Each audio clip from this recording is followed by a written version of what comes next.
on Sportsnet. Presented by Honda. At the Checkered Flag event, the real victory lap is the drive home. Welcome to Toronto. It's a gorgeous day outside. A little bit cool outside. That's why the roof is still closed here at Rogers Center. Bob Melvin and the A's have had a good start to this road trip. They are 4-3 on this road trip with 3 more games to play. Bob Melvin's ball club, a game right even at 500, same as the Blue Jays, 22-22. You look at their lineup. Chris Davis had a big game in last night's game. And for the season, he's hit well against the American League East. He has 7 home runs and 17 RBIs in just 13 games against the East, including a 4-hit game last night with a home run against the Jays. And then Matt Olson, over his last 4 games, he's 5 for 14 with 3 home runs and 5 RBIs. This team has big power. They've hit 44 home runs on the road this season. And the job to shut down that lineup goes to Marco Estrada tonight. His 9th start of the season. Marco's 2-3, 532 earned run average, and some encouraging signs, I think, for Marco over his last 2 starts. Back-to-back 6 innings for the first time since his first 2 starts of the season. He's had 3 losses, 1 to Baltimore, 2 to the Boston Red Sox.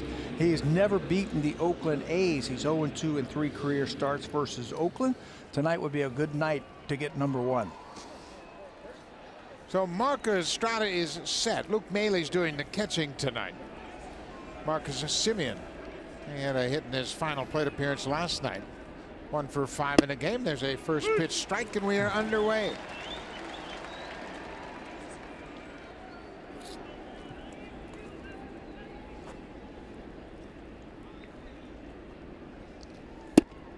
Another fastball missed down and away. It's a ball on the strike.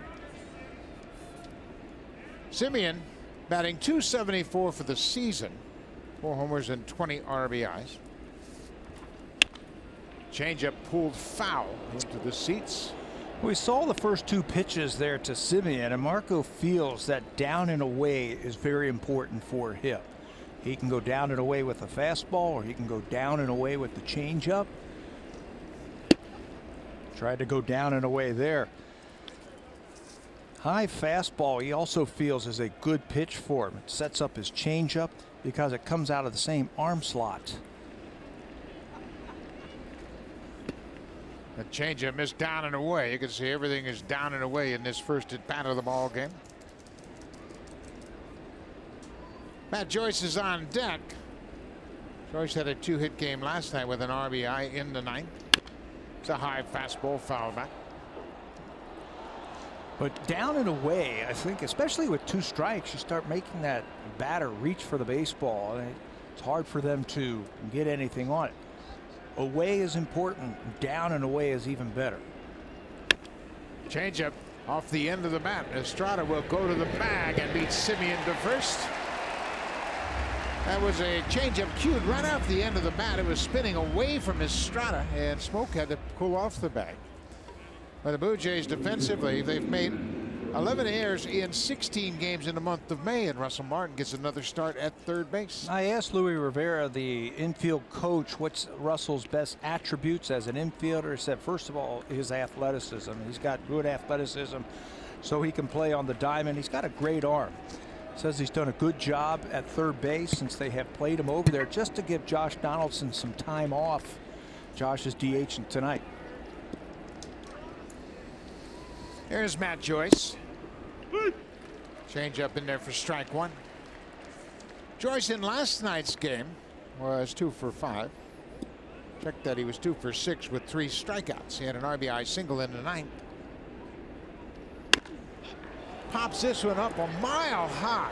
Smoke coming down from first. Mailey gets out of the way, and Smoke makes the catch. That was way up there, and Smoke had a long way to run. Yeah, he was playing deep with the left-hander at the plate in Joyce. He had a long way to go, but in pop-up priority, anytime that first baseman can come in on the baseball, he's got priority over the catcher. You see Luke Mailey spin out of the way as soon as he hears Justin Smoke call, "I got it." Same thing on the other side of the diamond. If the third baseman calls off the catcher, it's his priority to make the catch. So here is Jed Lowry batting .324 for the season. He goes after that first pitch curveball. Lowry got off to a great start. He hit .374 over the first 20 games and then kind of cooled off. He's hit just .276 over his last 23 games. But last night he had a big hit, an RBI double in the third. Drove in the first run for Oakland. Another changeup.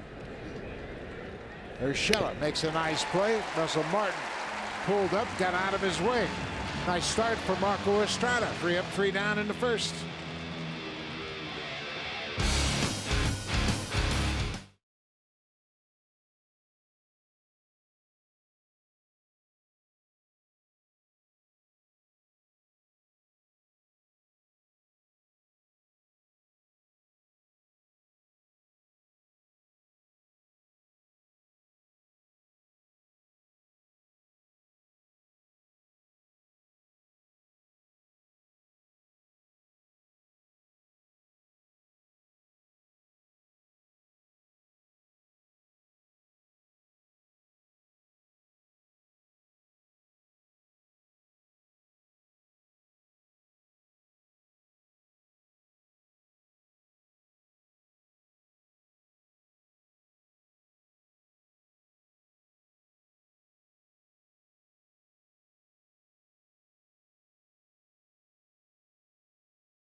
Long ball put up 10 runs on 14 hits. They found out 3 more home runs. Blue Jays trying to answer that tonight.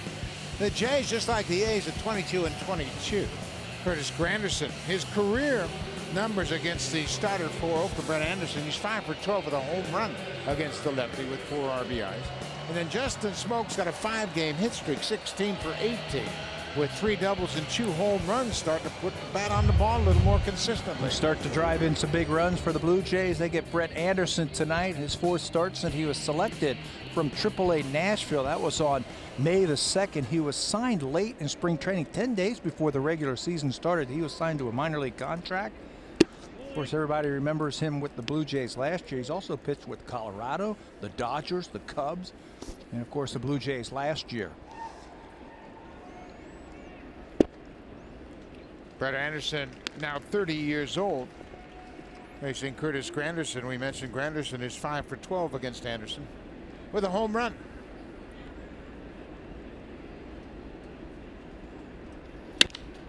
There's a base hit for Curtis. Into the alley in right center. Mark Canha plays it back in. Let's take a look at the rest of the defense for the A's. The A's have committed at least 1 error in their last 4 games, 7 errors in their last 10 games. That's led to 9 unearned runs. Their defense has been a little shaky. Yeah, but this guy has become a little bit more reliable at shortstop. He had 35 errors in 2015, cut that to 21 in 16, 9 last year in 85 games. He could be busy tonight because the ground ball percentage from Brett Anderson over the last 2 starts has been 63%. So he might be very busy at shortstop tonight. Josh Donaldson facing Anderson for the first time.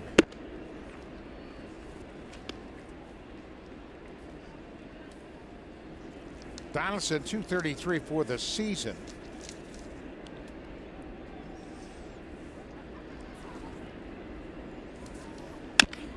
Ground ball. Third baseman Chad Pinder goes across the diamond and throws Donaldson out on the play. Granderson moves to second. Pinder's starting at third base tonight in place of Matt Chapman. That kind of surprised me. Yeah, I don't. Well, we didn't hear anything about an injury or anything like that. Didn't look like it. He finished off the ball game last night.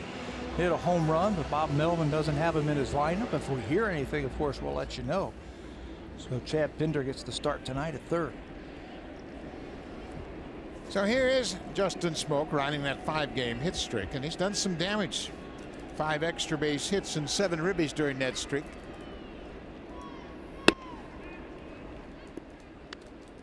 Smoak was 1 for 4 last night with a double. He drove in a run. Smoak and Solarte are tied for the team lead with 26 ribbies.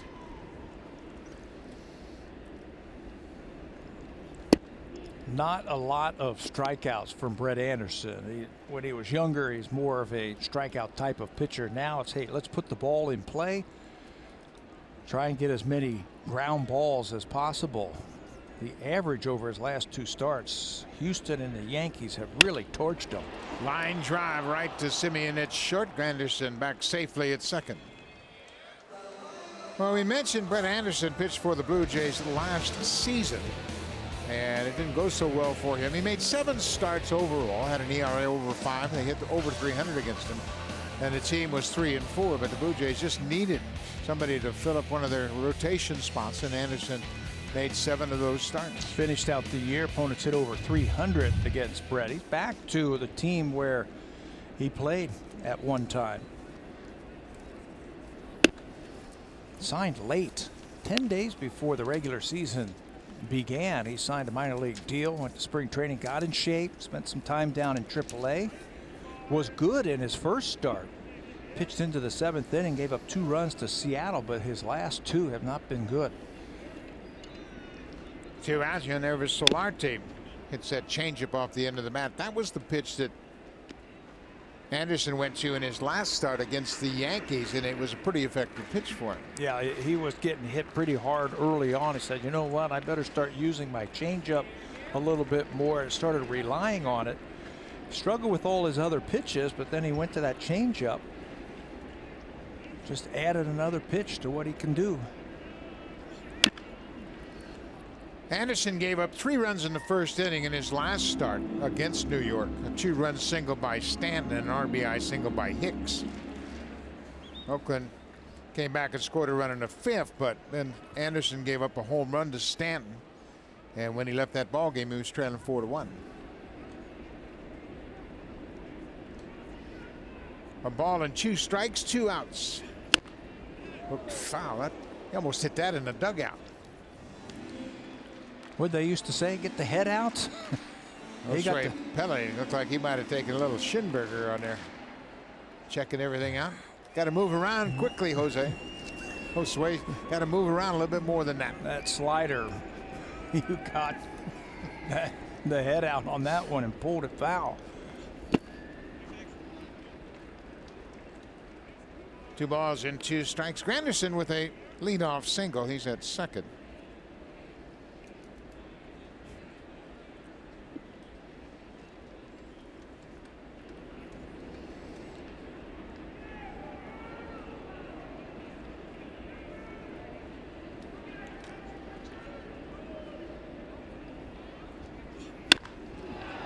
Breaking ball ripped into the seats.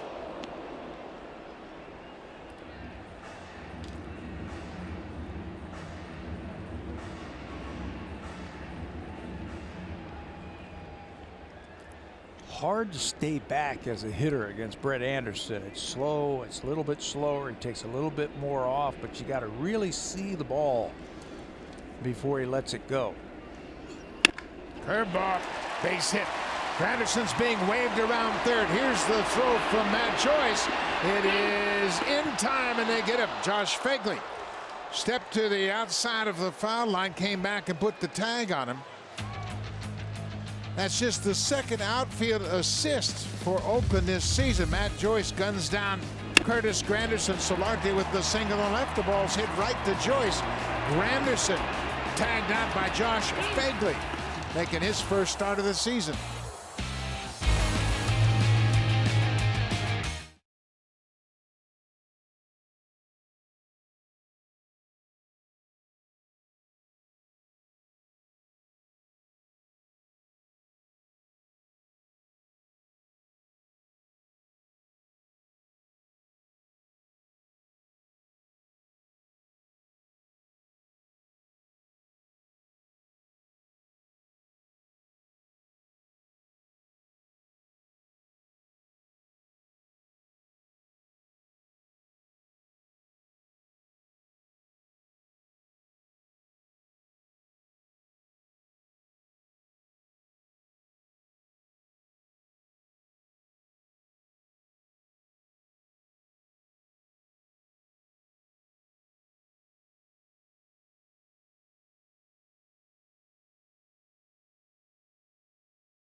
gone, and they have coincided with an equipment change. It was before getting the ball in Tampa that Estrada began tinkering with some gloves. He went to an old one that he used for most of his career, and he finds that it's lighter, which helps his arm extension. Now, in addition to that, Estrada also sees himself flaring less with it. When Marco arrived at spring training, he was introduced to some video clips that showed he was tipping his pitches last season. Even the smallest of moves with the glove were giving opposing hitters tells of what was coming. By going to his old glove, Estrada is finding he's doing that less, hoping what's old is new again, and that the results come with it, Buck. Yeah, there was some thoughts that he was tipping his pitches, and especially against American League East teams. There's an excuse me swing. Urshela bobbles it, but still has time to throw out Chris Davis. Giovanni Urshela making another start at shortstop. His third start since coming to the Blue Jays. Still had time to throw out Chris Davis. But anytime a pitcher will give you any hint of what he's throwing, hitters are going to jump all over it. And you know they're watching too. They're videoing, just seeing if there's anything that you do that might tip your pitches. I think if you execute your pitches, you can tell them what's coming and they're not going to hit it.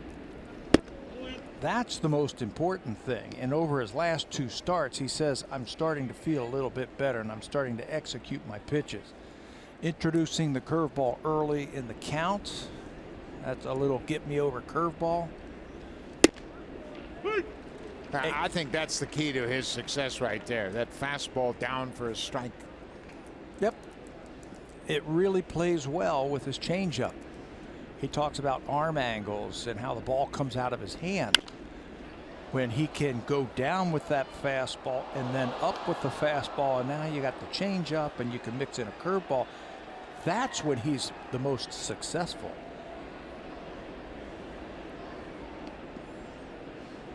Of course, Estrada doesn't shake off his catcher. And Mealy calls for the high fastball. That was too high. Yeah, it's funny. We were standing there talking to him in New York, and the team was getting ready to go have their pitchers meeting. And I said, oh, sorry, man, do you have to go to your meeting? He goes, nah, the catcher takes care of that for me. I don't do that. That ball is drilled toward the alley in right center. Granderson's not going to get it, and it bounces over the wall for a ground rule double. For Olson, that's his 8th double of the season, and we have mentioned his last 4 games coming in here. He has gone 5 for 14 with 3 home runs. Now he has a double in his first at bat. Good off-speed hitter. He hit a curveball yesterday from Sungwon Oh, where he kept his hands back. You can see where his hands are, where they stay, and then they go. So that just tells me he's a good breaking ball hitter. Hits that changeup out in front of him. Says Mark Canha. Canha is 1 for 2 up against Estrada. Canha is now 29 years old. He was originally drafted by the Florida Marlins and then was taken into Rule 5 draft by Colorado and traded to Oakland the same day. That was in December of 2015. That's a good changeup. Good spot and great velocity, just 76 miles an hour. When you don't see it a lot, and he's only pitched against Oakland 3 times in his career, when you don't see it a lot, it takes a while to get adjusted to that great changeup.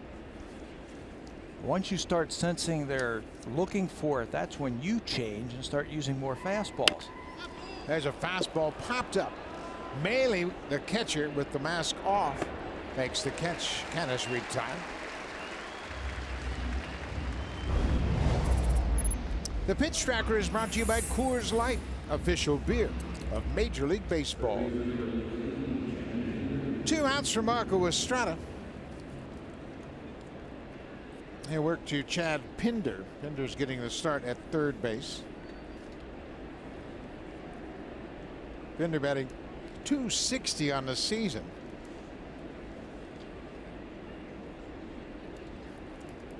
Four doubles, 3 home runs, and 6 RBIs for the third baseman.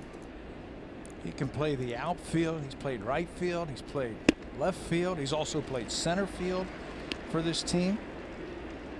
He's got 2 outfield assists. He had the only 2 assists for Oakland before the Matt Joyce assist to throw out Anderson at the plate.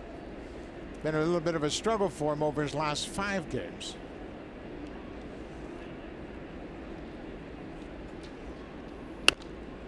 Another pop-up. Pat, you always use that as your barometer as far as how Estrada's throwing, how many fly balls and pop-ups he gets.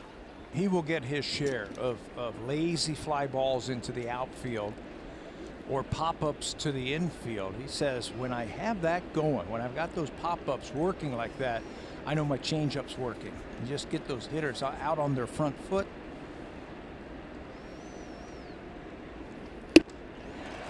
Terrific changeup, just 76 miles an hour. Pinder is now 0 for 4 against Marco Estrada. The one-out double is stranded at second. Pilar, Martin, and Maley will face Brett Anderson.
Now he's called for the trainer, and it looks like he's going to be out of this game.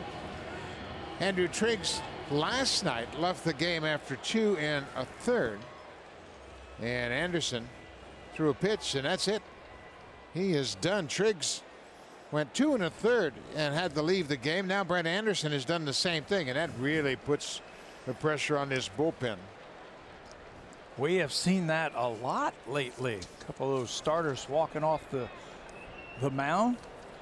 It looked like he was holding his shoulder, like something, like he couldn't get loose, or he might have hurt something.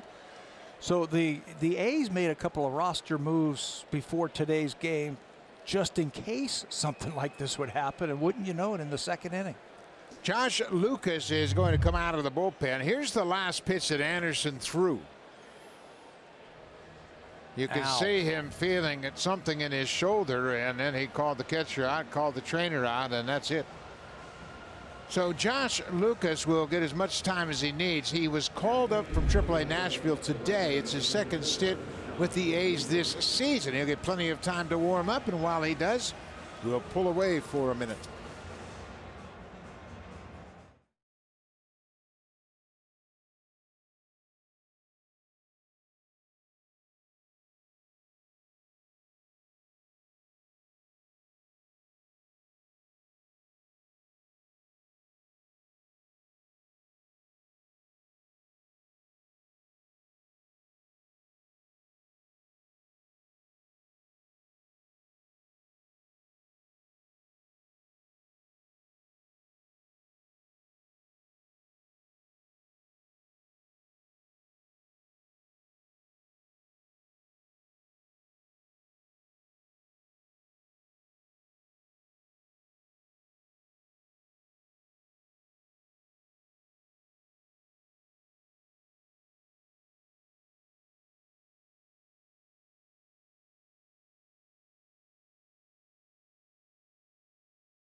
every time they start a ball game that starting pitcher is going to get hurt, going to be out of the game early. You have to go to your bullpen. This is Brett Anderson warming up before the start of the bottom of the second. He throws that breaking ball and then looks into the dugout, and you can see him moving his shoulder around.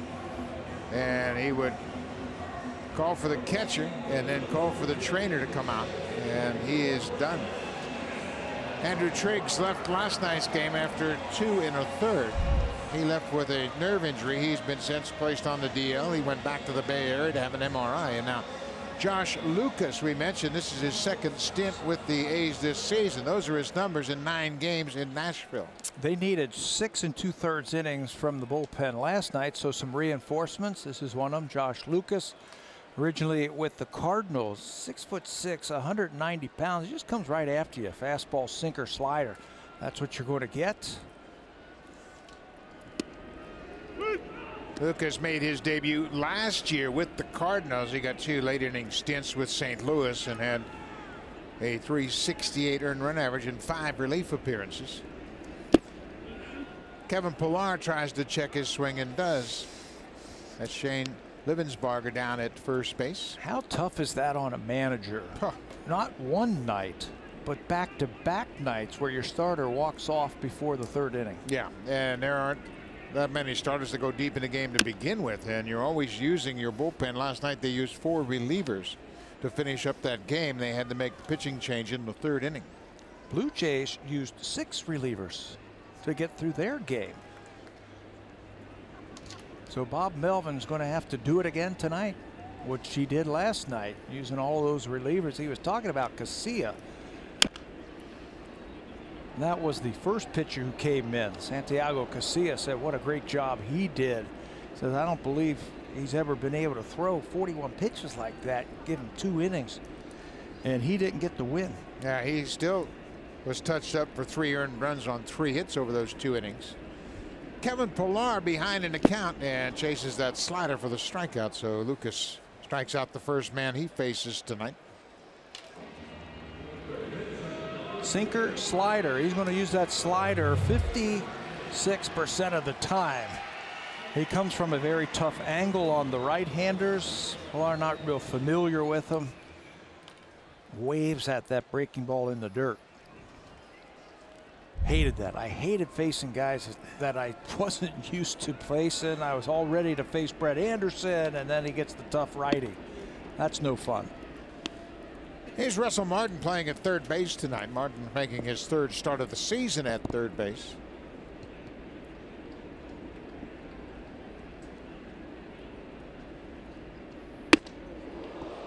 Lucas busts one up and in. It's 2-0. Russell in last night's game had a pair of walks. He scored a run. He was 0 for 2 in that game. Again, you don't know that much about this pitcher, so you want to take a couple of pitches, take a look at him. And then he throws a 2-0 slider.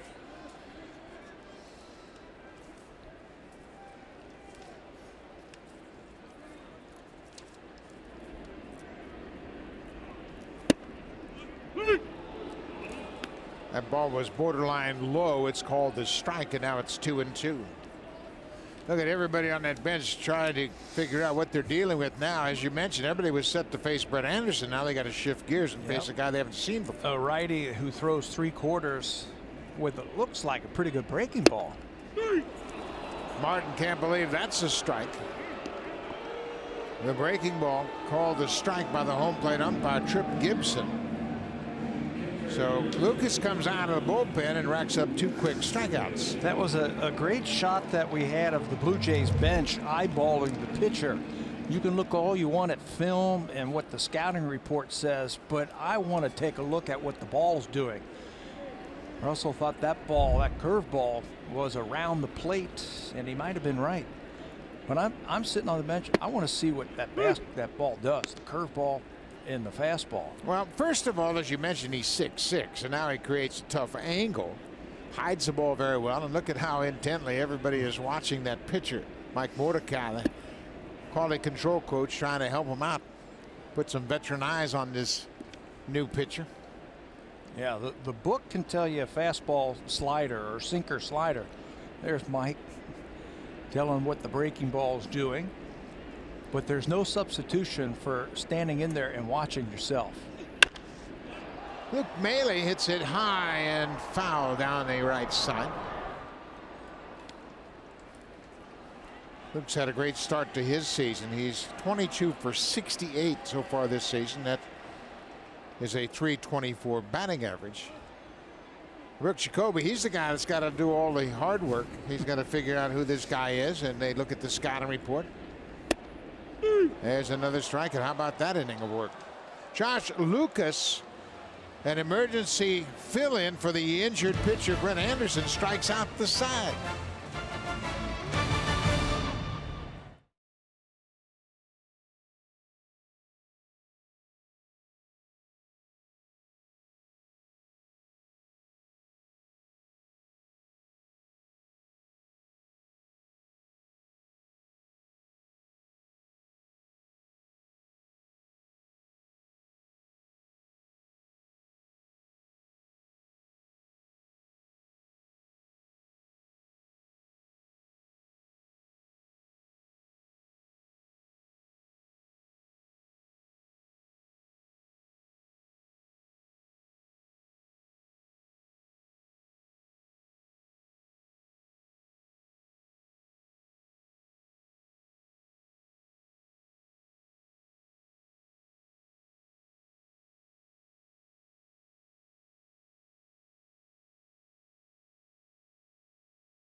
Since April the 2nd.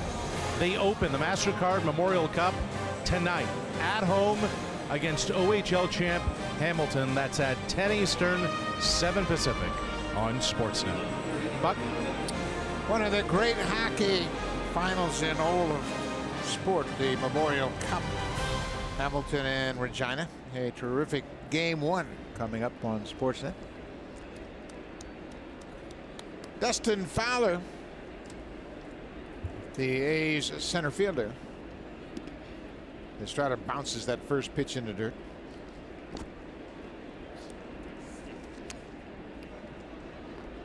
Fowler was 1 for 4 with a walk in last night's game. He had an RBI single to right field in the 5th inning.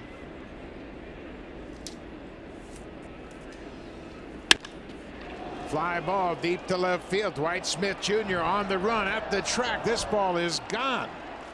Dustin Fowler with his first big league home run. Opposite field home run, and the A's now have hit home runs in 8 straight games on this road trip. You know, they've won 3 of their last 4 games, and in each of those 3 wins, they've had 3 home runs in each of those 3 wins. First big league home run, and he goes opposite field. How impressive is that? This guy might be around for a while. He got him from the Yankees, the A's did, in the Sonny Gray deal. What a great feeling to get your first big league home run. Take it the other way. 1-0 fastball, and he connects. That's the 45th home run the A's have hit on the road this season. That's the most in the majors. Tell you how much they like hitting on the road. They've hit 14 home runs at home all season long. That's tied with the Mets for the fewest home runs in the majors. There's a foul ball off the bat of Josh Fagley, where Dustin Fowler, his first big league home run, adds to this total. 45 home runs hit on the road. Wow, look at that. In Major League Baseball, those are some slugging teams that they are with.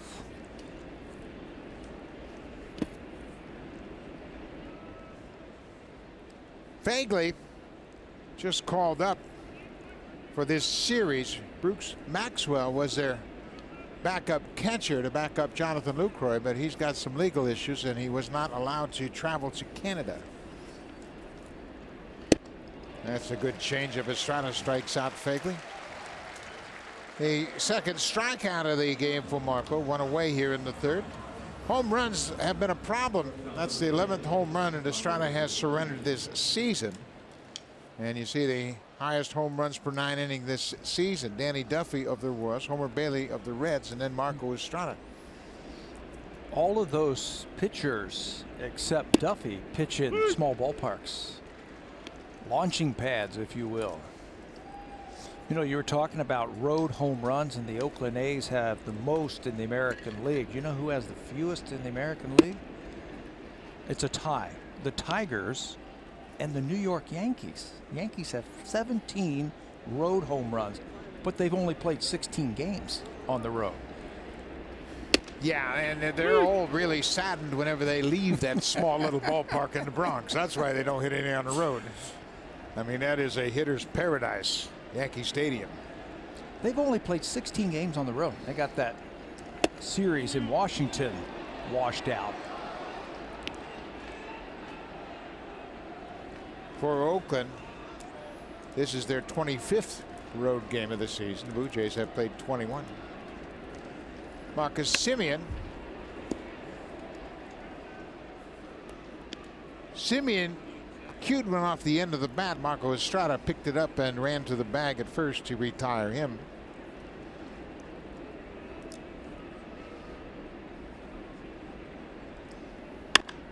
Another changeup hit high in the air to right. Granderson over near the foul line, has room and makes the catch. He caught it in foul territory. Granderson making just his 5th start in right field. Did a good job to concentrate and take that catch. He was running out of room. That was one of those lazy fly balls, but it was slicing away from Curtis. Good job by the fans to give him some room to make the catch. He is playing right field. Teoscar Hernandez took some batting practice today. Still a day away, possibly. Took some BP. Still looked a little stiff and sore, dealing with the lower back strain.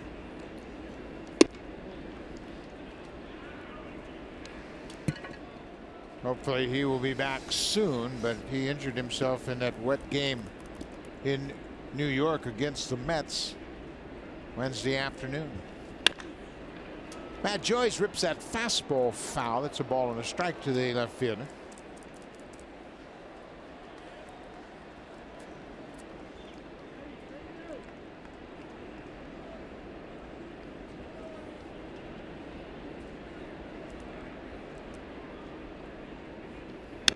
Another foul back. The home run that Estrada surrendered to Dustin Fowler is the 5th home run he's allowed here at Rogers Center this season. He's now given up 42 home runs here at Rogers Center. That's one more than he has given up at Miller Park, where he pitched with the Brewers.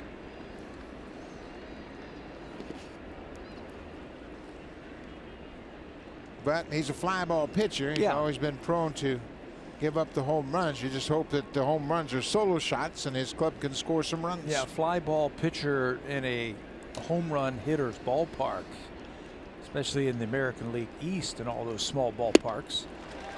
Joyce strikes out. A couple of strikeouts in the inning, but Oakland gets another home run. It's their 4th home run in the first 2 games of this series. It's the first major league home run for Dustin Fowler, the A's center fielder.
Anderson injured himself, and all he did when he came into the first inning is struck out the side. I think it's important for these three hitters here to go back and tell their teammates, hey, his fastball's doing this, his breaking ball's doing this. Look for the ball in this situation and pass along some of that knowledge so everybody has an idea of what they're facing. Wouldn't hurt, I think, to take a couple of pitches also to get an idea how hard that ball is sinking or how much it's breaking. Dwight Smith Jr. pulls that pitch up the first baseline. That's a foul ball. Took one bounce to the right and bounced into foul ground.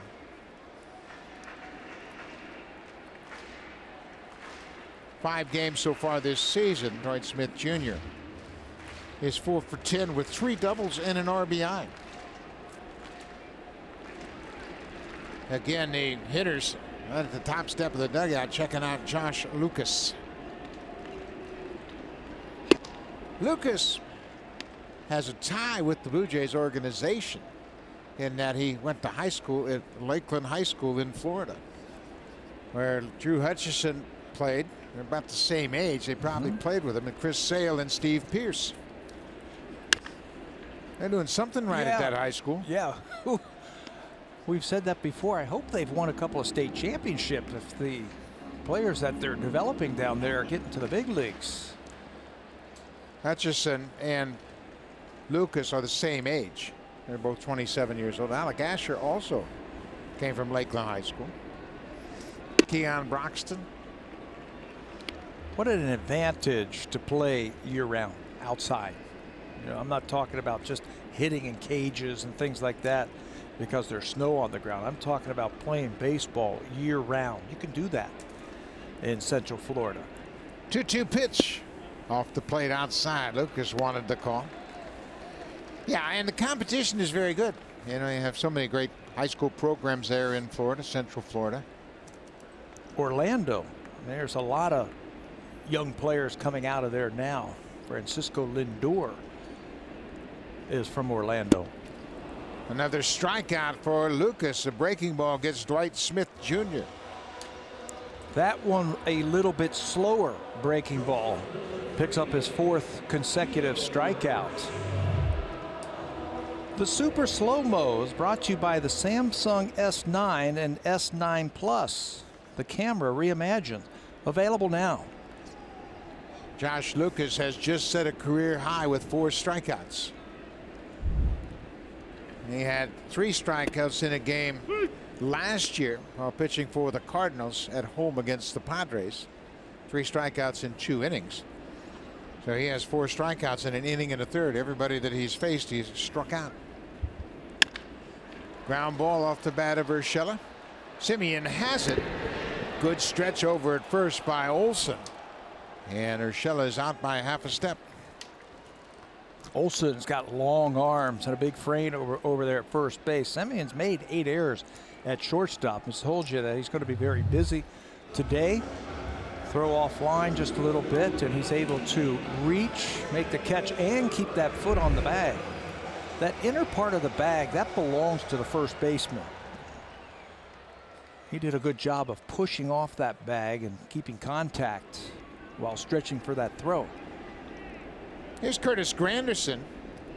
He has 1 of 2 of the Blue Jay hits. Pinder's at third. Lowry's the second baseman. He's basically straight away at second, and Simeon the shortstop in shallow right.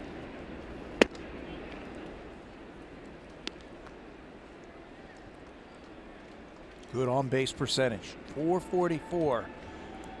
Taking a lot of pitches.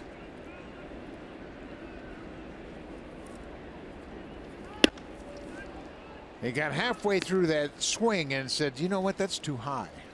Tried to cut down his swing and check his swing, but it was much too late. And now with 2 strikes, the third baseman, Chad Pinder, we told you he's played some outfield this year, will go in short right field. Strike 3 called, the breaking ball. What a start for Josh Lucas in this relief outing. He has 5 strikeouts in 2 innings.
organization than Vladimir Guerrero Jr., and he continues to hit big and hit often in Double-A. Ross Atkins is watching it. He's excited by it. He admits it's not normal what's happening there. And so many are wondering when Guerrero may be with the big club. The Blue Jays GM says there's no date they have in mind. They're still waiting for him to reach elite status as a defender, teammate, base runner, and the rest. Atkins also said this, quote, "It could certainly be at some point this year that he impacts this team. That'll depend on his continued development and growth and progress, what the next stage is of his development path, and then certainly the landscape of our major league team, where our needs may be and where we are in the standings." So the Blue Jays GM, like so many others, Buck, keeping a keen eye on Vlad Jr. Well, I think everybody in baseball that's got any interest in the Blue Jays keeping an eye on Vladdy Jr. And he had another good game in the doubleheader. It was a scheduled doubleheader in New Hampshire tonight, and they played the first game. 7 innings. They won it in the 8th inning, 3-2 in extra innings. And Vladdy was 2 for 4 with a double and an RBI. So now he's hitting .413. And he has 41 RBIs in 36 games. And he has been terrific in his Double-A start. And Double-A is a big test for a young player. Yeah, coming up from the Florida State League at such a young age. We're just looking at the offensive part of it. I haven't seen him enough to see how his defense is, how his base running is. I think it's imperative for young players to get that base in the minor leagues. Learn to win together with your teammates at Double-A. And when you come to the major leagues, don't go back. Stay here. There's a deep fly ball to the alley in left center. And Jed Lowry, that's almost a carbon copy of the double he hit last night in the same area. That was a RBI double in the 3rd inning. He drove in the first A's run in that 3-run 3rd inning off Aaron Sanchez. Same type of pitch that was away from him, and he stayed back long enough and got enough on the ball to drive it to left field. If you are out on your front foot, you see he's got that leg kick and then gets his whole body into that swing. If you're out on your front foot, that's a lazy fly ball. See the weight shift, and then he's able to hit the ball over the head of Smith for extra bases. Chris Davis grounded out the shortstop on a check swing. Excuse me, tapper to the shortstop. It was a changeup. He tried to check his swing. He gets another changeup and fouls it back. Give me your thoughts on Chris Davis's swing. He had a home run last night to the opposite field. Very flat-footed home run. Yeah, flat-footed. He's got a great weight shift, but he's a little bit different than other players that we see when they weight shift. They step towards the pitcher. He just rocks back and then swings from there. Sometimes, like he did right there, he'll step in the bucket, meaning step over towards the third base dugout. But he's got great power. Great power, because his hands work really well through the strike zone. That's a home run hitter swing for sure. He had 43 homers last year, 42 in 2016. Driving in 100 in each of those 2 seasons. Ground ball is short. Lowry has to hold. Urshela throws Davis out. So he grounds out to short for a 2nd straight time. Yeah, 85 home runs over the last 2 years coming into this year. 13 more, tied for 2nd after last night's game. Matt Olson, the first baseman, doubled his first time up. He hit a double to the power alley in right center. The 8th double of the season to go with those 7 home runs.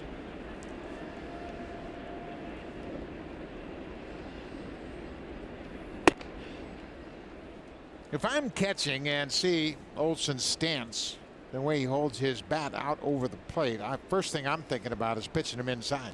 Up and in. Fastballs up and in.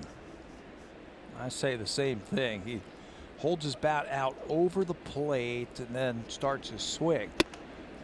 And I think the Blue Jays have picked up on that. Yeah, I mean, it's just natural because he has his hands out over the plate, and in order to hit a ball up there, he's going to have to bring his hands back. And that should make him a little bit slower getting that inside pitch. There's a great illustration of where his hands are. But good against off-speed pitches. He had a home run on a slow curveball last night. And his double was on a changeup. He hit 24 home runs in just 45. Had 45 RBIs and 189 at bats last year. You add up what he did in AAA, he hit 47 home runs for the season. And his development and coming to the big leagues and hitting those 24 home runs allowed them to trade Ryan Healy. Ryan Healy was playing some first base last year for Oakland. How do you keep coming up with these good hitters? Well, I don't know if I would have traded Ryan Healy. I might have found out if one of these guys could play in the outfield. You can have that kind of power. That's hard to find. You have Matt Olson, Matt Chapman, you have Ryan Healy in your same lineup. I mean, that's some major damage. And Healy's a good hitter. Yeah. We just saw him with Seattle. Not only is he powerful, but he's a good hitter. High fastball is a little bit late on that. Can't catch up to it. Just 90 miles an hour. So now that's the dilemma for a young hitter. Do you make an adjustment trying to hit that pitch, or do you stay with your strengths and say, I just want to foul it off and hopefully try to make a mistake? I hope you can foul it off. But if it's too close, you can't take it. There's a high changeup. Granderson drifting back on the warning track. He's got room. He makes the catch, and Lowry went halfway. For Lowry, that's a base running mistake. Go back and tag up on that ball in the outfield, and you can move over to third. He thought the ball was going to be off the wall, but he stays put at second. You move up 90 feet, who knows? You can score on a wild pitch pass ball. If you go and tag up, and if the ball goes off the wall, you're still going to score. If it goes over the wall, you can jog. He thought that ball had a chance, so he was halfway, and he can't tag up. Mark Canha popped out to the catcher in the second inning. Estrada's been able to float that changeup in there for called strikes, as well as getting some swings and misses. His curveball, I think, can be an important pitch for him, especially early in the count. He was talking about using that curveball early in the count to get strike one.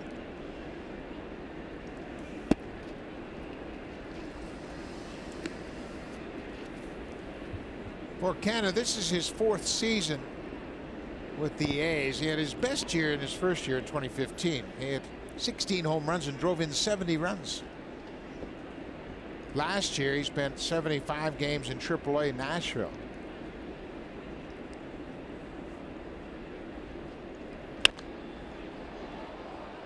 Boy, when Estrada's got that changeup working, he really eliminates a hitter's legs.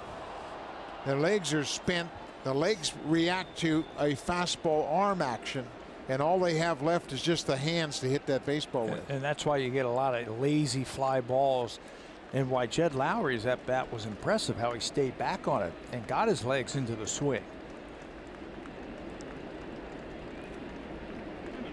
Marco can be very frustrating to hitters. If you look for the fastball, he throws you the changeup. You start looking for the changeup, he starts throwing you the fastball.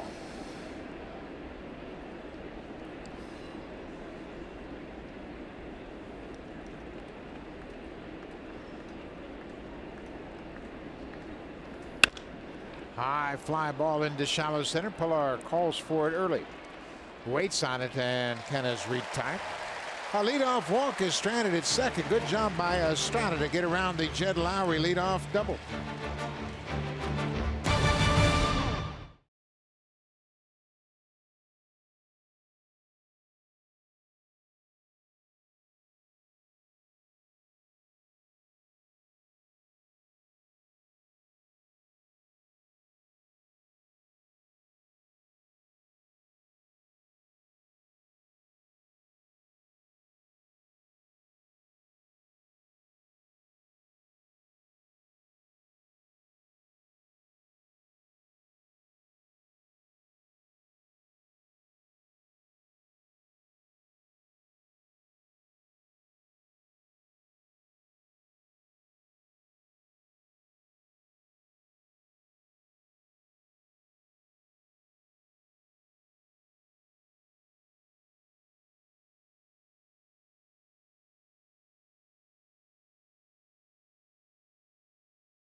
for the Blue Jays here in the bottom of the 4th inning.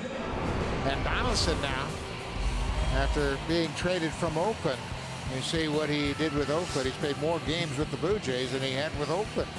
Had a better average, better OPS, more home runs, and more RBI since coming to the Blue Jays. A steal of a deal for the Blue Jays.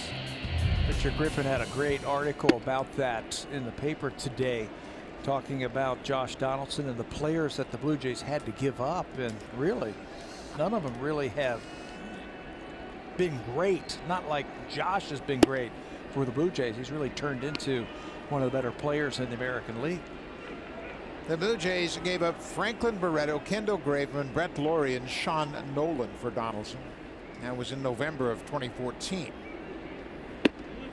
Laurie's not playing. I think Nolan's not playing. He's with another organization, but I think he's playing. Kendall Graveman, I think, is a major league pitcher. I'm going to miss him in this 4-game series. Donaldson draws the leadoff walk.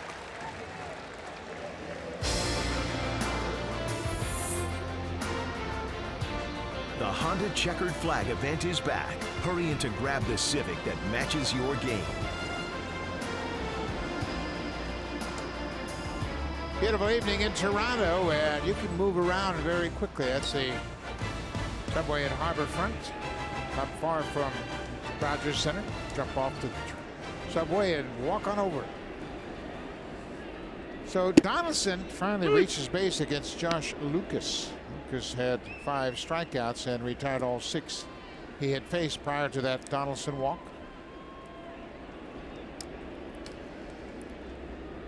Justin Smoke lined out to the shortstop, batting right-handed against Brett Anderson his first time up.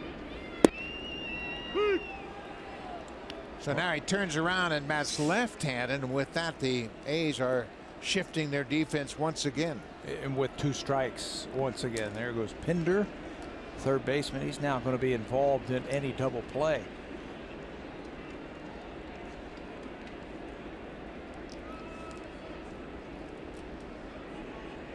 Oh, 0-2 to Smoke. Another strikeout. Prior to this outing, the most that Lucas had struck out in an appearance was 3. He now has 6. And if you're wondering how long he can go, he's been a reliever for most of his career. The last time he made a start was back in 2013. Took a little something off of that one, and he will pick up another strikeout.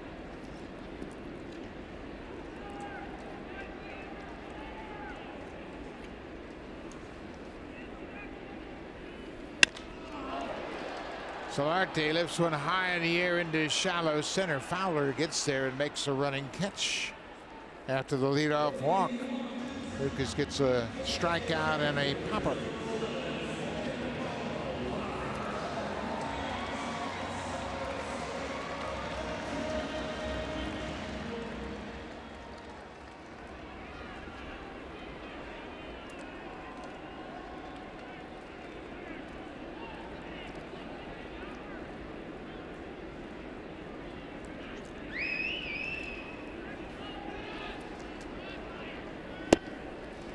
Boy, another strike.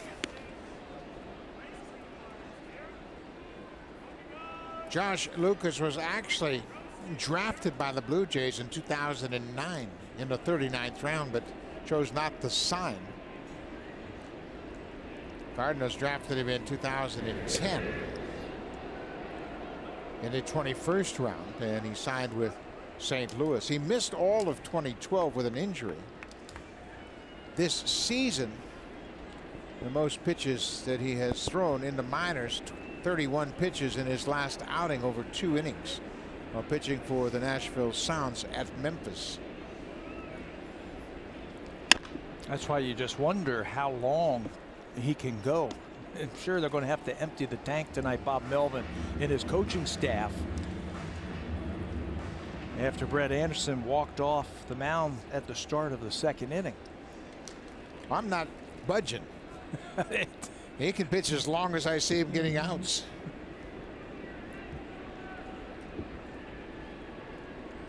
Kevin Pillar behind 0-2.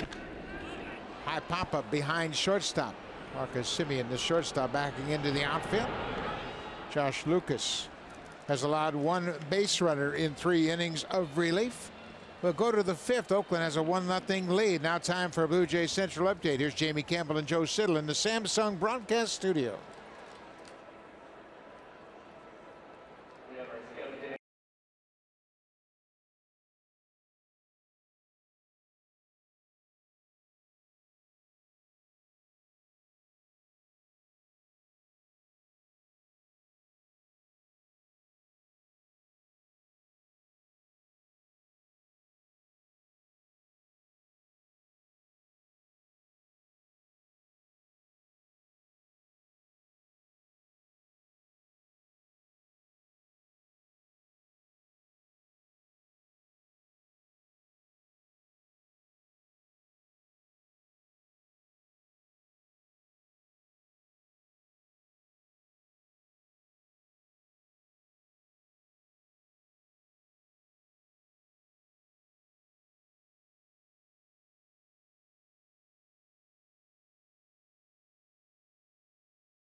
56-game hitting streak. You can pick up to 2 players every day who you think will get a hit. Get a hit, your streak continues. Get no hits, start a new streak. Be the first to reach 57 games and win $5.6 million. It is a lot harder than it sounds. Believe me, we have some folks that have been checking it out and watching a development of that contest. It's tough. Chad Pinder, the third baseman, he struck out against Estrada his only time up. Marco has 3 strikeouts. He surrendered 3 hits. One of those hits, a home run to Dustin Fowler, who's on deck. As you watch the A's start to hit now, this is the 2nd time through the lineup, it looks like they're sitting on that changeup a little bit more. So Marco's been using his fastball, at least at that at bats.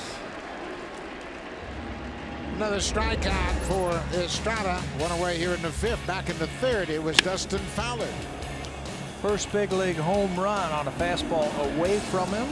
387 feet the opposite field. Pretty impressive.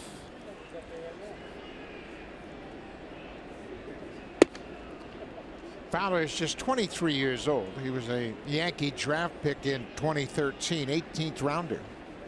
And he was involved in the Sonny Gray trade, one of 3 minor leaguers going to Oakland for Sonny Gray. That took place July 31st last year.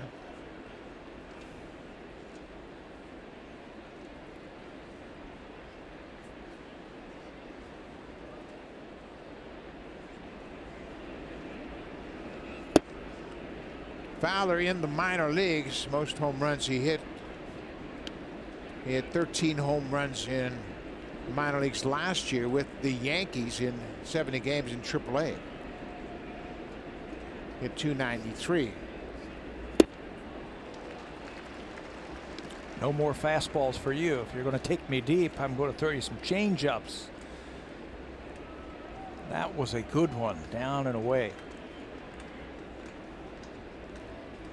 2-2 pitch. Estrada had that one get away from him, that high changeup. He knew it as soon as he let it go. Josh Fagley, the catcher's on deck.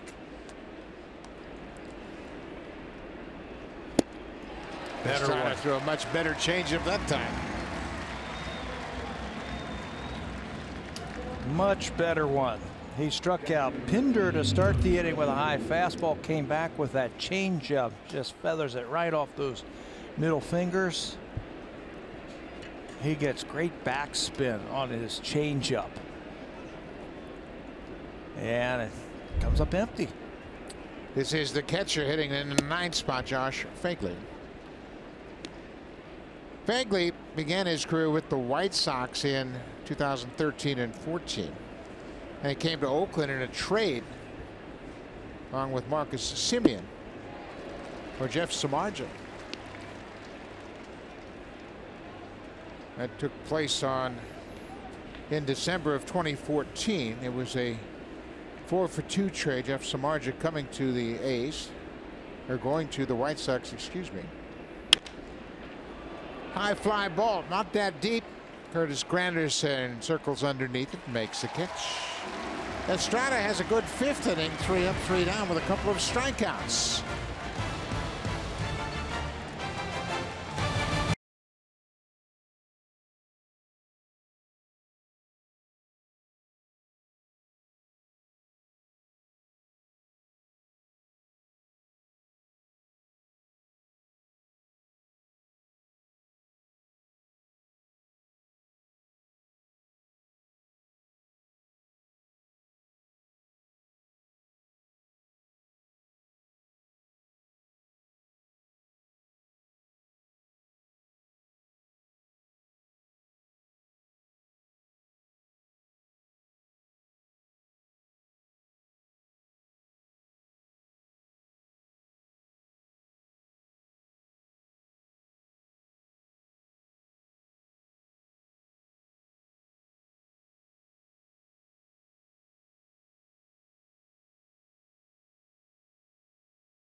Russell Martin and the Blue Jays on the field at Rogers Center. Tickets to the 55 Poker Classic in support of Jays Care are on sale now.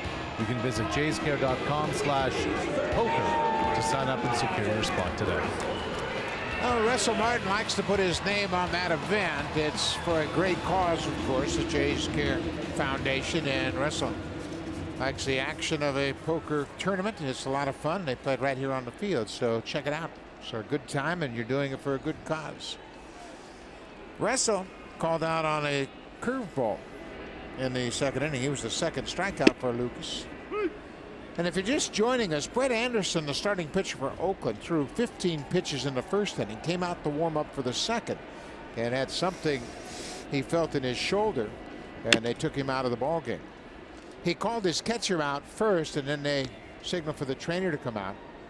Anderson was touching the back of his shoulder, and they took him out of the game. And last night they lost their starter in the 3rd inning. And had to put him on the disabled list today. And the guy who replaced him is now pitching, and pitching pretty effectively. I would say so. 7 strikeouts in 3 in the 3rd innings, and by far the longest outing of his career.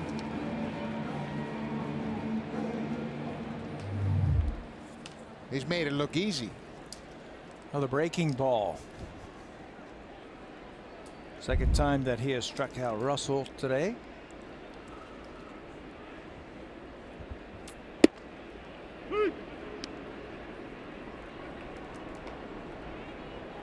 Danny Coulombe is starting to loosen up. He's the only left-hander they have down in that pen, and there is a limit to how long you can pitch a guy. And we mentioned he pitched 2 innings in his last start down in the minors and threw 38 pitches. So they're not going to push him much further than this. He's thrown 43 so far in this game. 31 strikes, and that was just his 13th miss today.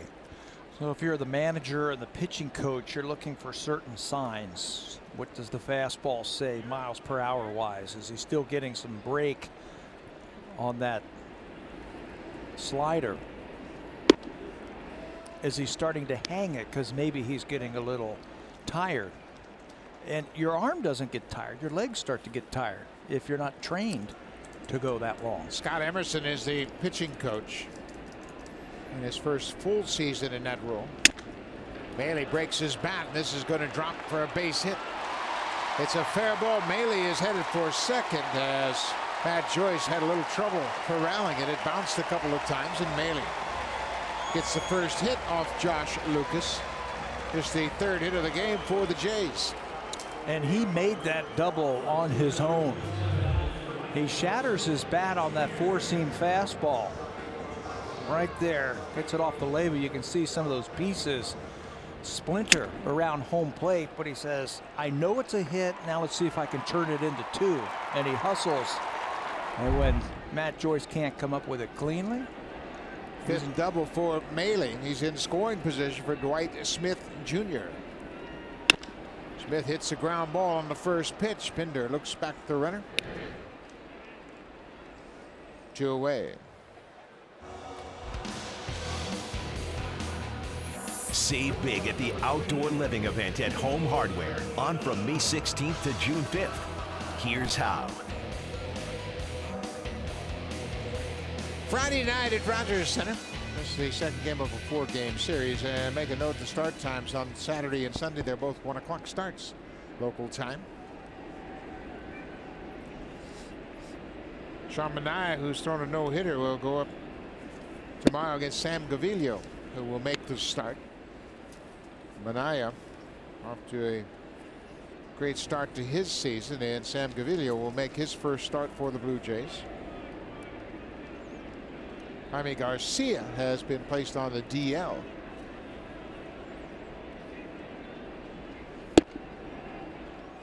Giovanni Urshela grounded out the shortstop. And Joe Biagini will throw Sunday. He was possibly penciled in to throw tomorrow, but he'll be pushed back to Sunday.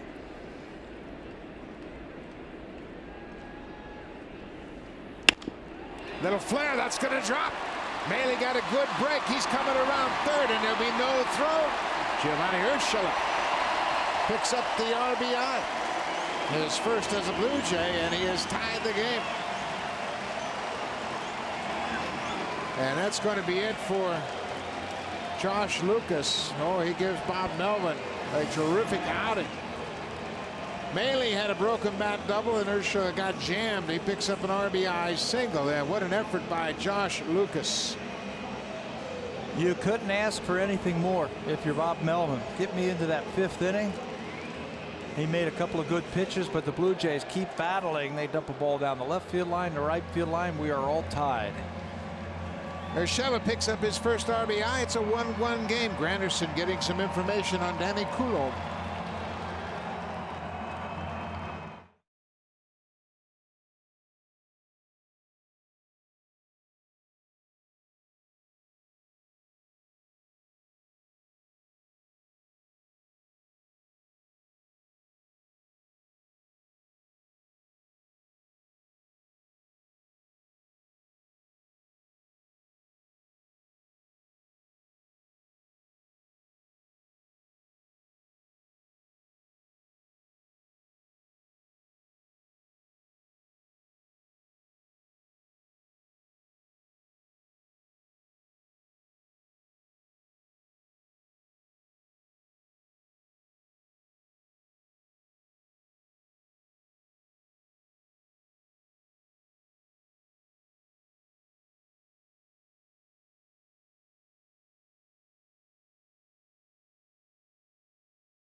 video boards trying to figure out who they're facing next, and they didn't have much luck against Josh Lucas, but they've tied the game. Now it's the lefty Danny Coulomb making his 17th appearance. Well, if they're looking at that video, you'll find out that he throws his fastball, a sinker, a slider, and a curveball. He's had a couple of outings against the Blue Jays, just 2/3 of an inning and 2 strikeouts. Curtis Granderson facing the lefty. And Coulomb throws a first pitch strike. Coulomb began his career as a Dodger. He was drafted in 2012 in the 25th round. Oakland purchased him from the Dodgers in September of 2015.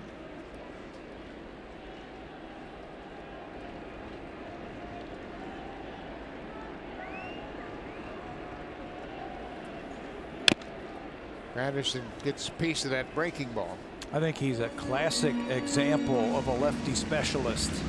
He's got a good breaking ball. He can throw it when he is behind in the count. He's inherited 12 runners.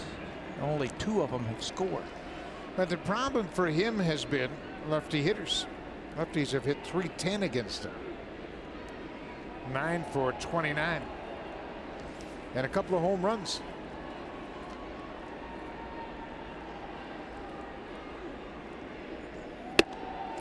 That might be the hardest thing to find when you're trying to construct a bullpen. A lefty that can get out lefties consistently. You know, like a Dan Plesac or a Matt Thornton. Hard-throwing lefties that can come in and just overmatch lefty hitters. I think they have to have good breaking balls. They have to be able to spin the baseball. Yeah, having some power really helps. Granderson strikes out. Coulomb strikes out Granderson to end the inning, but the Blue Jays tie it up. Luke Maile with a 1-out double, knocked home by Gio Urshela. It's a 1-1 game as we head to the 6th.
Goes this Saturday and Sunday. 1 o'clock starts for both days. There's special price kids tickets in the 200 level outfield and 500 level. And after the game, kids 14 and under can run the bases just like the pros. BlueJays.com for tickets. Sam Gaviglio starts Saturday. Joe Biagini Sunday for the Blue Jays on Junior Jays Weekend, presented by Boston Pizza. Great time for the kids for sure, and make sure you check it out. You have to come down to the ballpark, run around the bases after the game, and it's a doubleheader Saturday and Sunday.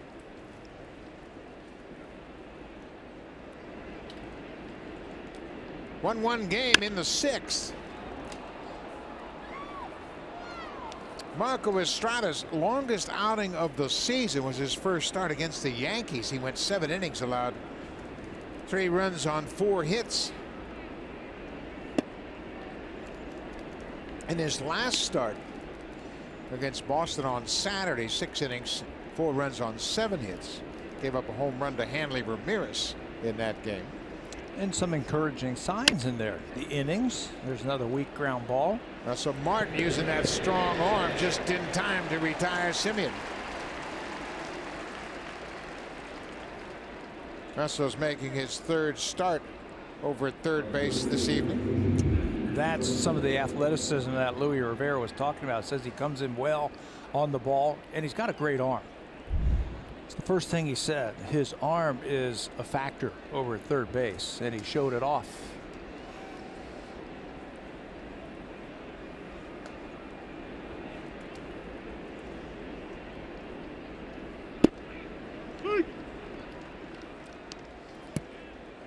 Left fielder Matt Joyce is 0 for 2 with a strikeout.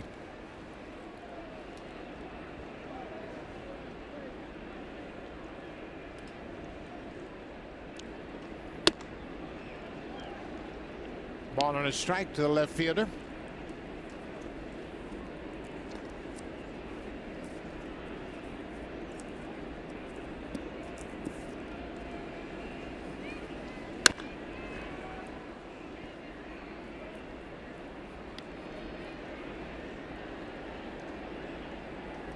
Matt Joyce is another one of those guys from Central Florida. He went to Armwood High School in Sefner, Florida, halfway between Tampa and Lakeland. They went to Florida Southern College, was drafted by the Tigers.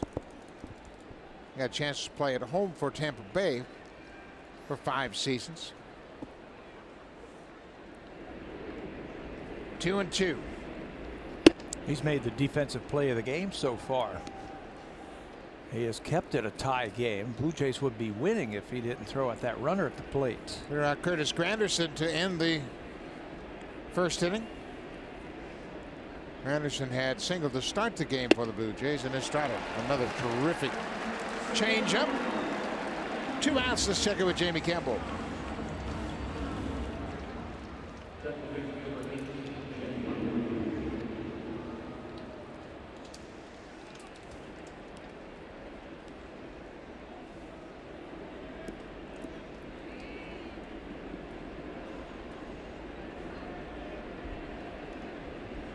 What a season he has put together. And despite his efforts, Baltimore is really struggling. 13-30 going into play tonight. They've lost 2 in a row. And they are on the road. They have 3 wins on the road this year. And 17 losses already on the road. 3-17. Now they have a 5-1 lead. Alex Cobb pitching for the Orioles against Drew Pomeranz, who's had another rough outing. 5 runs on 7 hits over 4 innings.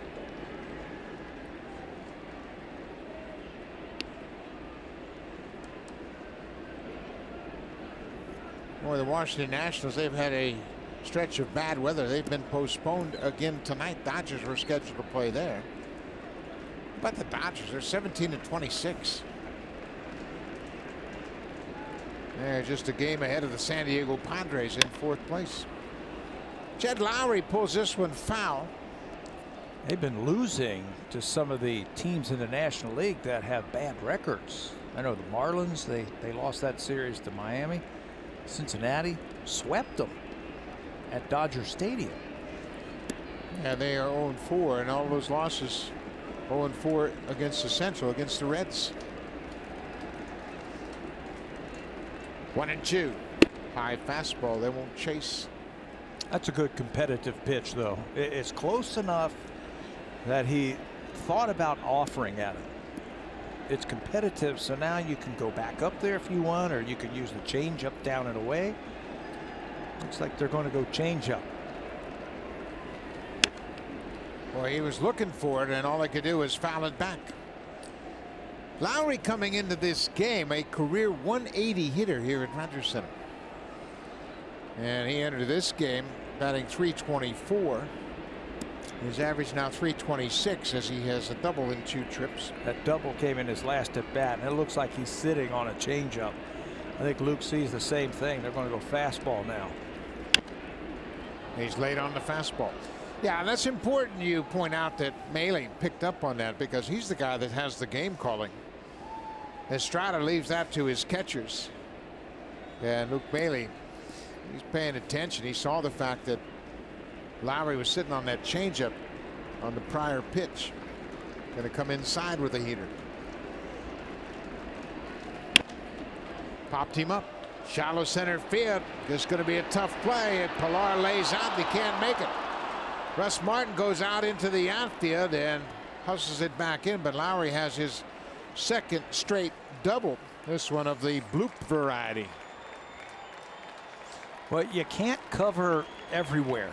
And talking to some of the Blue Jay coaches, they're telling me because this team hits so many home runs, they're going to take a couple of steps back and take away the extra base hit, the double over their head, catch that ball at the wall.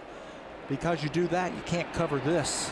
Pilar, he got a good break, he got a great read, and of course he's going to give you that great effort. But he can't get that one. And Lowry has another extra base hit. For Lowry, he now has 12 doubles. But Pilar, you're right, he broke on the crack of the bat, recognizing it was a pop-up, but he just couldn't get there.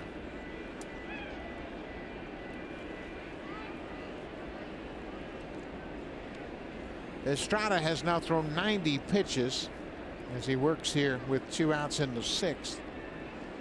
The dangerous Chris Davis. Ground ball to short. Third time Davis has grounded out to short. They're keeping him in the ballpark tonight, and it's still a 1-1 game. 6 solid innings in the book for Marco Estrada.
He's gone cold. I asked him, at this stage of your career, how do you handle the lulls? He says he tries to approach it the same every day, have a game plan of what to accomplish each game facing different guys and go about it. But Donaldson looks at success differently, beyond just the numbers. Success, he said, is having a good at-bat, hitting balls hard, moving someone over. He says batting averages are, quote, a trap. So Donaldson says it's about being more in the frame of mind of what am I trying to accomplish? Am I accomplishing it? If so, stay on that path. And if not, make adjustments. Batting averages, Buck, a trap. The JD mindset. Yeah, that's why I hit 225 for my career. I knew it was a trap. And you were trapped. I did not fall for it. You never got out of that trap, did you? Well, Donaldson, when he was an MVP, he hit 297. And that's pretty good batting average. His career high is 301. He did that in 2013 with the A's. Finished 4th in the MVP voting that year. Production. That's what you want from your third baseman. Offensive production.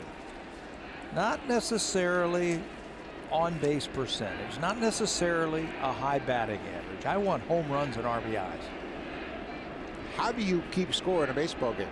By scoring runs. By scoring runs, knocking them in and scoring runs. I think that's the true measure of a good player. And Josh Donaldson in his MVP season scored 122 runs and knocked in 123. That's how you measure a good player. He led the league in runs scored, RBIs, and total bases. So he by himself accounted for what, 250 runs all by himself? There you go.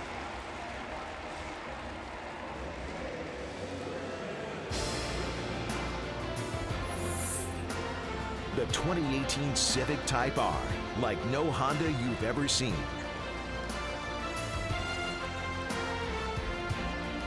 Great shot of the CN Tower right next door to Rogers Center. We are here in the 6th inning. It's a 1-1 game. Each team with just 4 hits. They have both stranded 3 base runners.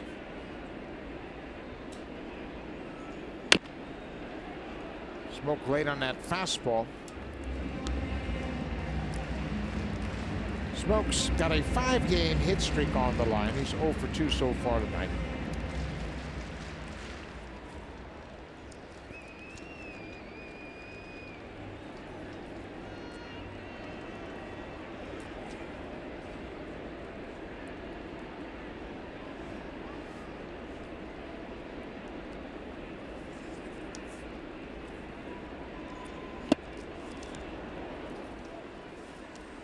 Smoke has never faced Danny Coulomb, the lefty.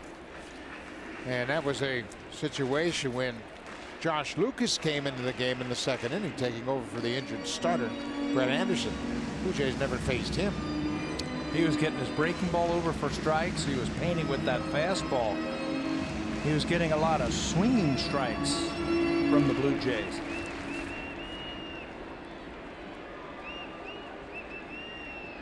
This is just the 2nd appearance for Coulomb against the Blue Jays. They pitched a total of 2/3 of an inning prior to coming into this game. He's ahead of Smoke 0-2. So all of his outs have been strikeouts then against the Blue Jays in his career. He got Curtis Granderson to end the 5th inning on a strikeout.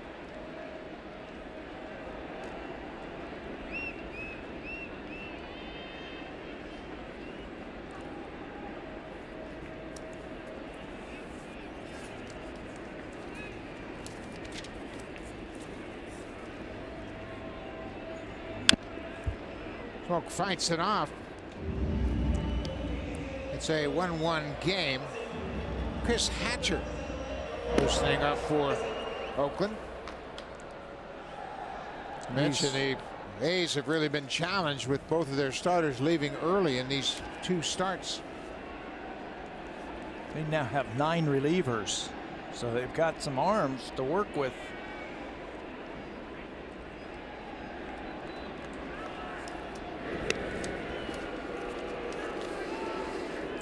The A's are 7-2 in 1-run games. This game is tied, and obviously runs are hard to come by tonight. That's the best record in 1-run games in the majors. But the 9 total 1-run games they've played, that's the 4th fewest 1-run games. Way outside, not close. It's 2-2 now to Smoke.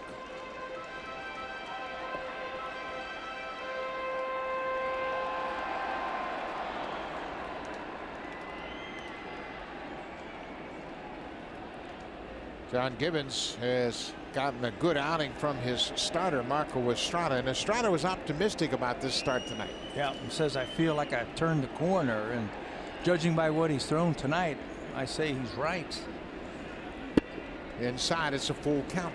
Josh has been measuring Coulomb over there this whole at bat by Smoke, so it wouldn't surprise me if they start the runner.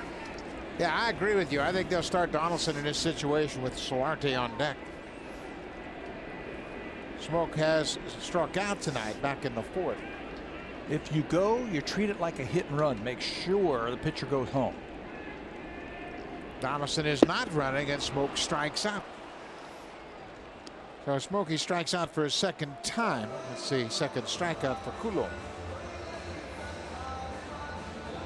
Lots of off-speed pitches from the left-hander. That one looked more like a straight slider instead of his curveball.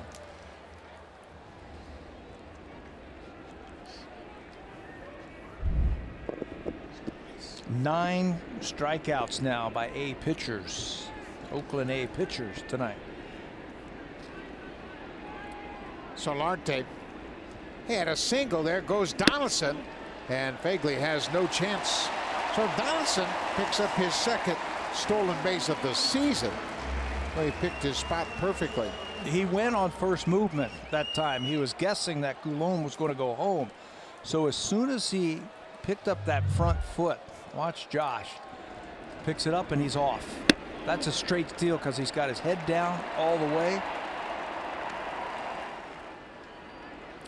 Josh has 34 career steals. He's been caught just 6 times, so he's very good at picking his spots.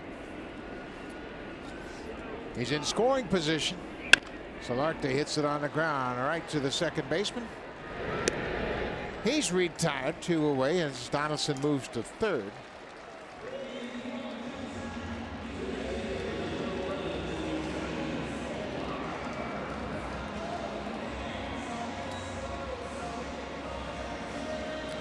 So now Kevin Pillar.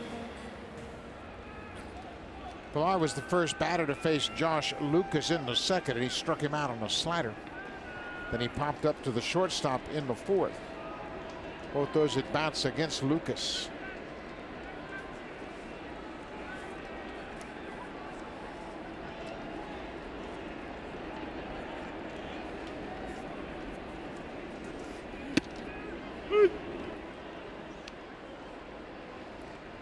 Pillar, obviously a right-handed hitter. He's batting .304 for the season after 0 for 2 tonight. But it's surprising he's hit just .212 against left-handed pitching coming into this game. He got a pitch his last time up and popped it up, upset with himself. He's got a chance to redeem. Goes after that high pitch. Lines it foul. Redeem himself now. He's been hitting the ball all over the field this season. When you look at his spray charts, most of his hits, yes, have been to left field, but he's had a lot to center and a lot more than I can recall to right field. Pillar hitting .333 with runners in scoring position in 2 outs. And that's the situation here.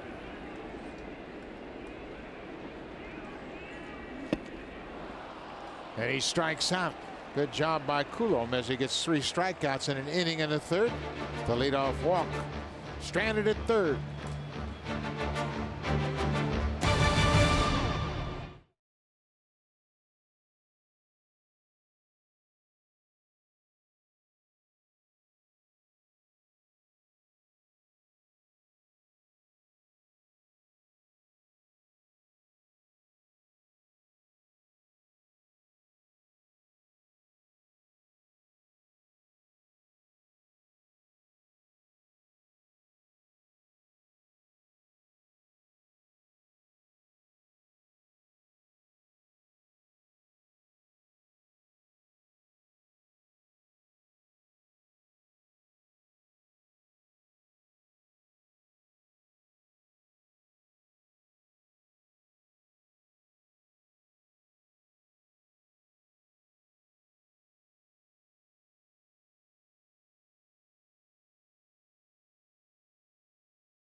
Estrada is starting the 7th inning, and you can see the Blue Jays, they haven't had too many starts where the starter goes into the 7th. They're last in the American League. Just 7 times the starter has pitched into the 7th.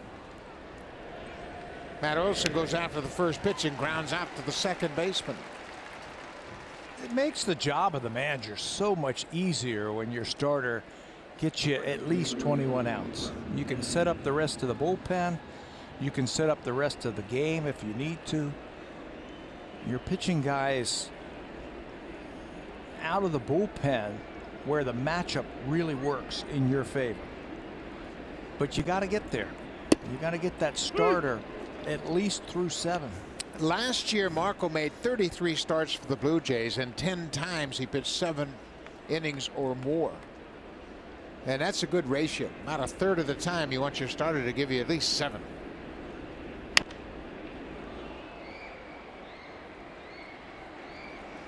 He's really zeroed in tonight on these hitters. Really had them out front on their changeup. Sensing when they're looking for this fastball, he uses his change and vice versa. Well, once again, we got to compliment Luke Maley, because he's really done a great job of calling this game and keeping the hitters off stride.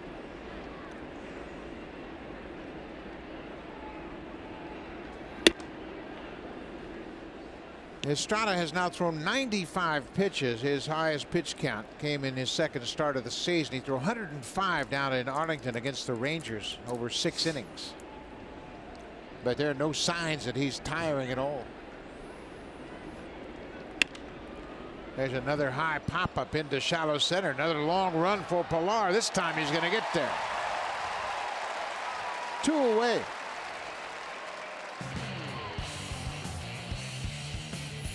This 4K broadcast is brought to you by the Samsung QLED TV. See nothing else.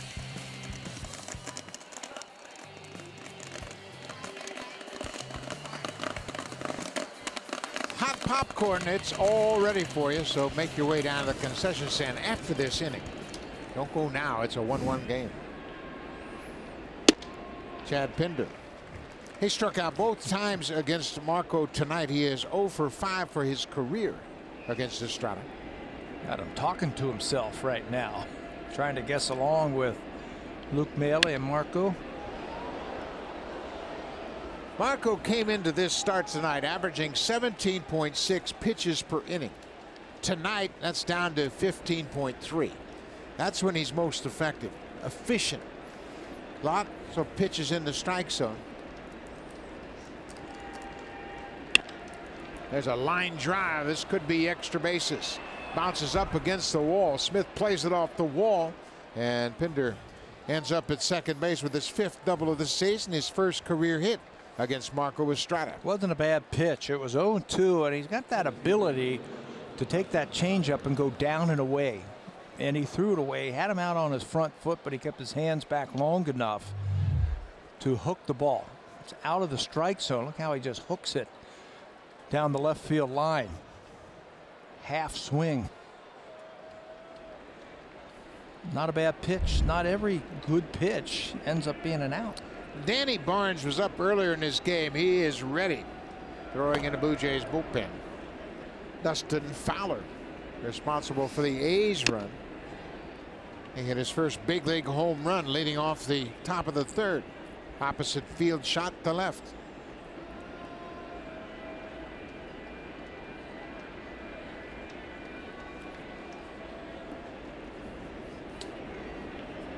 .100 pitches, but no sign of fatigue from Estrada.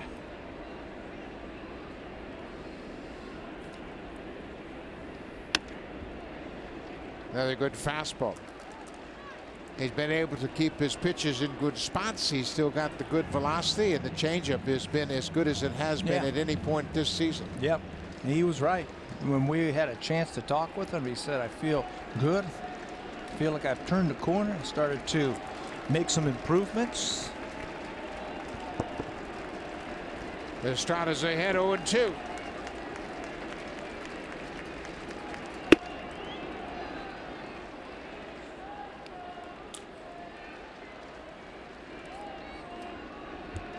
Marco has 6 strikeouts through 6 2/3. He struck out Fowler in the 5th.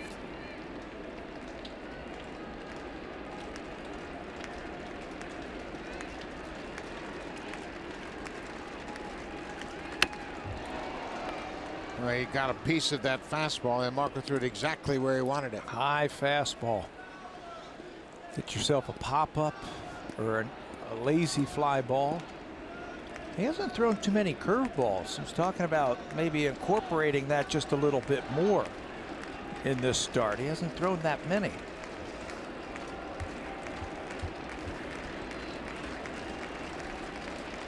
Pinder's at second. Another good pitch upstairs. What would you throw here?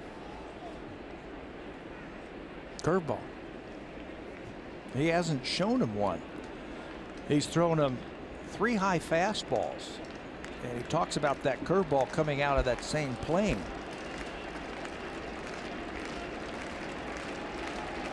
Another 1-2 pitch. Estrada is set. Looked like a little cutter, and that's going to drop for a base hit.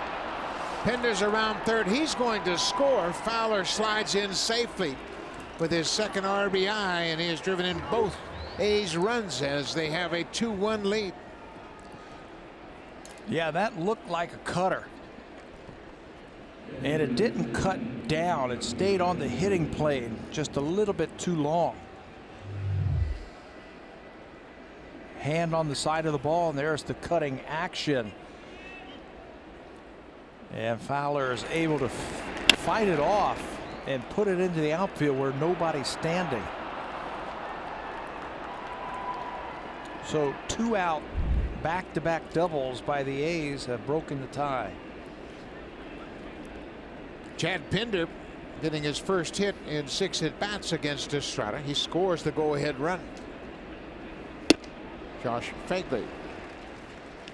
Fagley in spring training took a foul chip off his right hand and broke 2 fingers. His pinky finger on his right hand and his ring finger.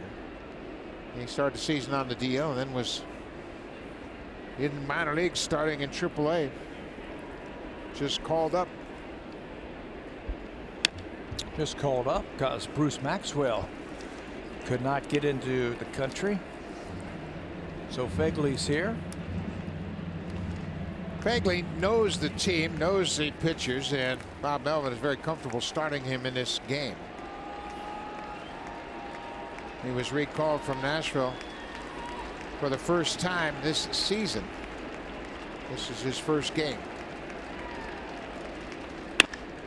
High drive deep to left field, and that ball is off the wall. Fowler's in to score. Fagley hits a double off the fence in left center. And the A's have struck with 2 outs here in the 7th. And that's going to be it for Marco Estrada. So Estrada got 2 quick outs, and then Pinder hit a double down the left field line. Fowler followed it up. And the A's have taken the lead 3-1 here in the top of the 7th.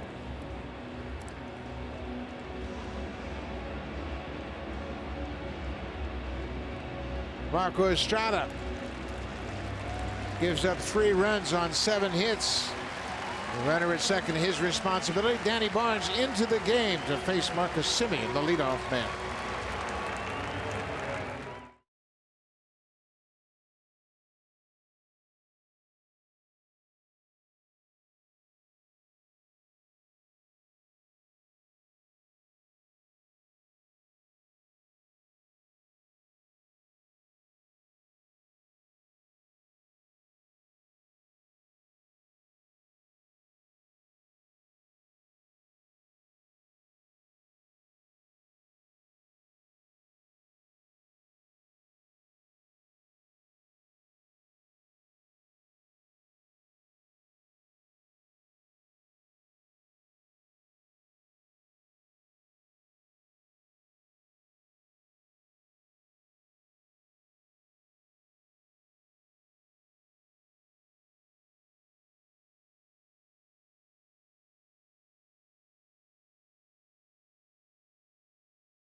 is coming back from AAA. He was into the ball game on Wednesday, and he pitched the 9th inning, gave up a home run to Brandon Nimmo. The only run the Mets would score in that 12-1 Blue Jays win. Spent some time down in AAA after that doubleheader in Cleveland. Danny was sent down there. He has come back. Fastball changeup. That's what you're going to get. It's a high fly ball to right. Long run for Granderson. He's going to get there, and he makes the catch. Barnes strands a runner at second, but the A's get consecutive 2-out doubles from Pinder, Fowler, and Fagley, and they've taken a 3-1 lead.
Inside the TD zone, a guest from one of TD's community partners. Welcome to Rogers Center, and we hope you're having a good night tonight. This will be the 3rd reliever for Oakland. Chris Hatcher making his 14th appearance of the season. Big right-hander has not allowed an earned run in 5 of his last 7 games. Fastball, slider, curveball. He's got a split that he gets a few strikeouts with. Hatcher started last season with the Dodgers, traded to the A's in August. He's got a high whip, so he's going to have a few base runners whenever he comes into the ball game. For the Blue Jays, it'll be Russ Martin leading things on. There's that cutter down and away for ball 1. Russell has struck out twice. Called out in the 2nd. Out swinging in the 5th.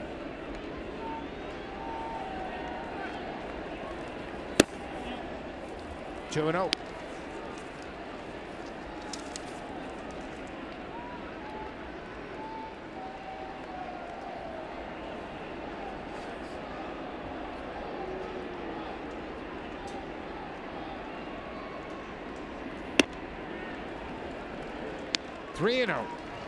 Hatcher has held righty hitters to a .243 average. His problem has come when he has to face lefties. They've hit .478 against him, and 3 of his 4 home runs surrendered this year have come off the bats of the lefties. Martin 3-0, taking all the way. There's a strike. I think we're getting into the part of the game where you might have to go to your bench. You've got Morales sitting over there. You got Ureña sitting over there. Teoscar Hernandez again took batting practice today. It looks like he's available to pinch hit. Martin pops it up shallow right field. Jed Lowry, the 2nd baseman, makes the catch. So after Hatcher fell behind 3-0, it gets Russ Martin to pop out.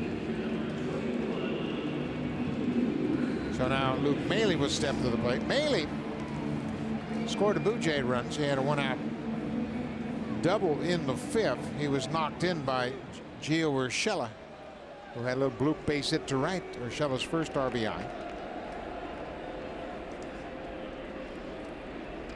Maley batting .329. The double was his 5th of the season. Luke's got some pop. He's hit 2 home runs, has a triple and 5 doubles. He's a much better low ball hitter than high ball hitter. Yeah, he golfed the ball out of here to right center field for a walk-off. That was a fastball down and away. Went down there and got it.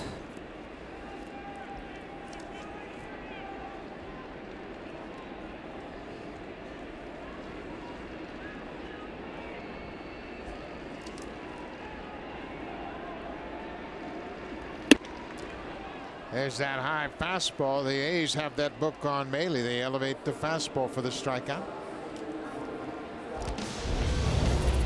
Super Slow-Mo Cam. Brought to you by Samsung Galaxy S9 and S9 Plus. The camera reimagined. Available now.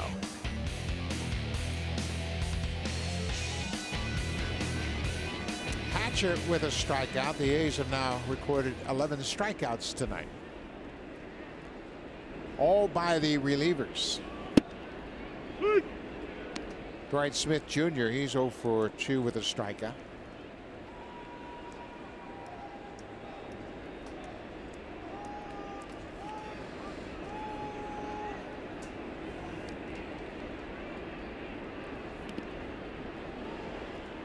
Ball and a strike. We're in the bottom of the 7th inning. It's a 3-1 Oakland lead. They've out-hit the Blue Jays 7-4. All 7 of the A's hits have been extra base hits. 6 doubles and a home run.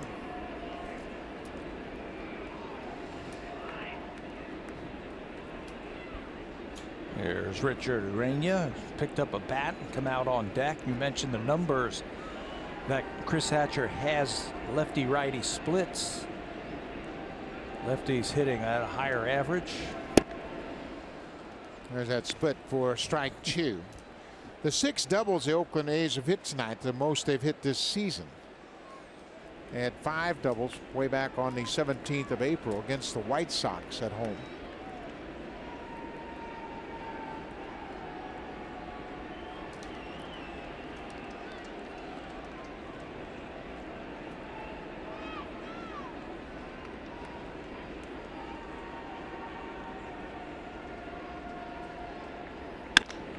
There's a line drive base hit into right. Dwight Smith, a 2-out single. Well, you can see why his average is pushing 500 against left-handers. He makes a mistake with 2 strikes. The splitter just hangs up there. You'd like to get that ball down, make him reach for it, but it's over the heart of the plate. Dwight Smith comes up with a base hit. 2-strike base hit. Well, you mentioned the Blue Jays might want to look to their bench, and they have indeed, as Richard Urania will come off the bench and hit for Gio Urshela. Urshela was 1 for 2 with his first RBI of the season. Urania getting his 3rd pinch hit at bat of the season. He is 1 for 2 as a pinch hitter.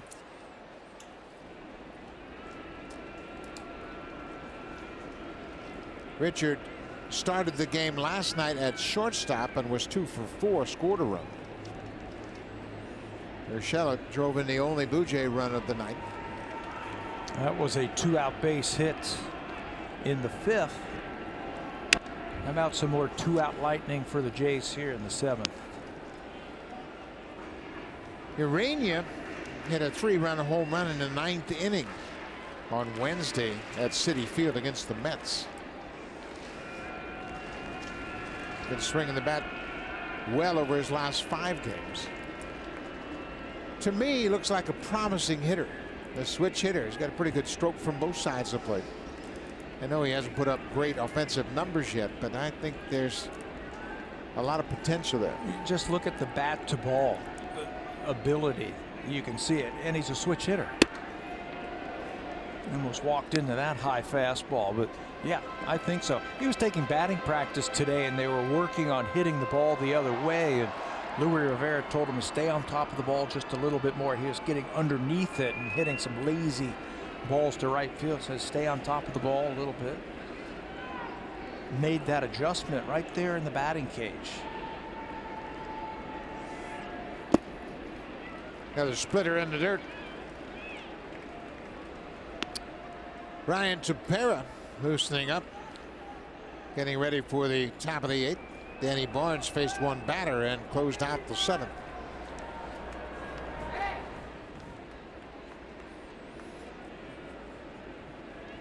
This is game 2 of this 4-game series.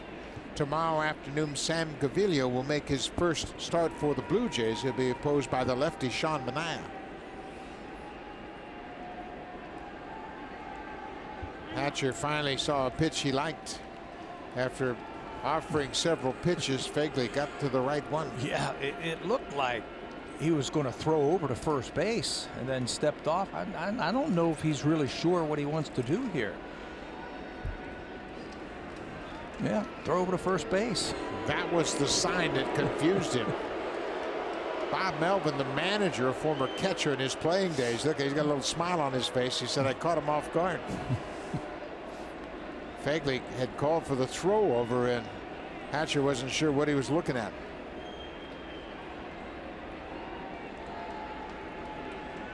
Two balls and 2 strikes. Goes after that high fastball. A couple of strikeouts in the inning. The Blue Jays get a 2-out single and leave a base runner. We'll go to the 8th. Oakland with a 3-1 lead.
And he had a pretty good outing. 108 pitches over 6 2/3. He had 7 hits. All those hits were extra base hits. 6 doubles and a home run. Gave up 3 runs. Didn't walk a batter and struck out 6. But he ran into some problems with 2 outs in the 7th. He gave up 3 consecutive doubles. And that's the difference in this ball game, as Oakland has a 2-run lead. Said he felt like he was turning the corner. That's 3 straight starts now where he has pitched at least 6 innings for the Blue Jays. Danny Barnes saw the first pitch changeup to Matt Joyce. Joyce 0 for 3 tonight against Estrada. Danny came into the ballgame with a runner at second and 2 outs and got Marcus Semien to fly out to right field to end the inning.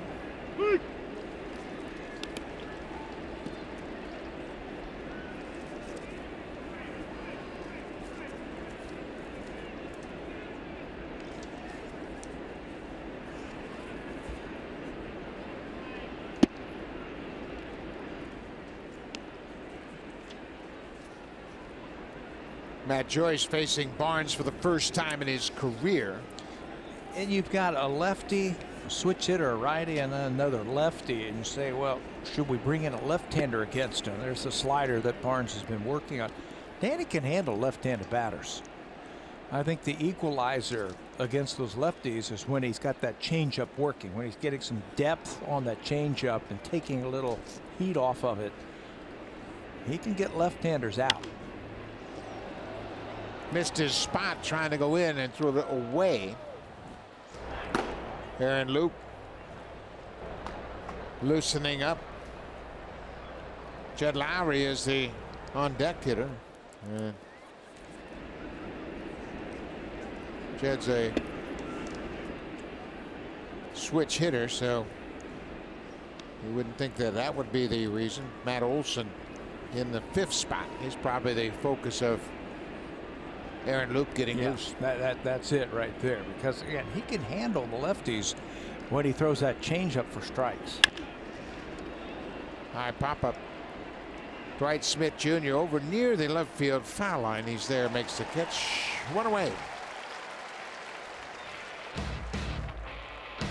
It's time to fire up your senses. Your best experience begins with Broil King, available at your local home hardware. Here's how.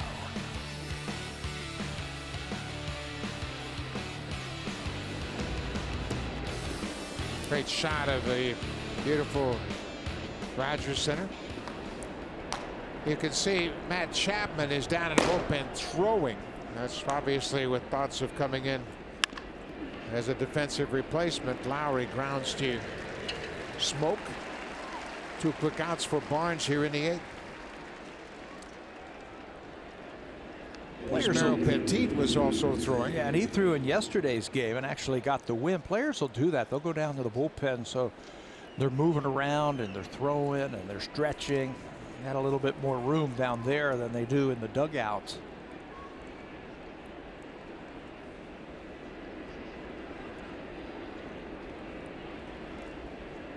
Chris Davis grounded out 3 times in a row to the shortstop against Estrada. Interesting how from one night to the next things can turn around dramatically. Last night he was 4 for 4 and reached base all 5 times.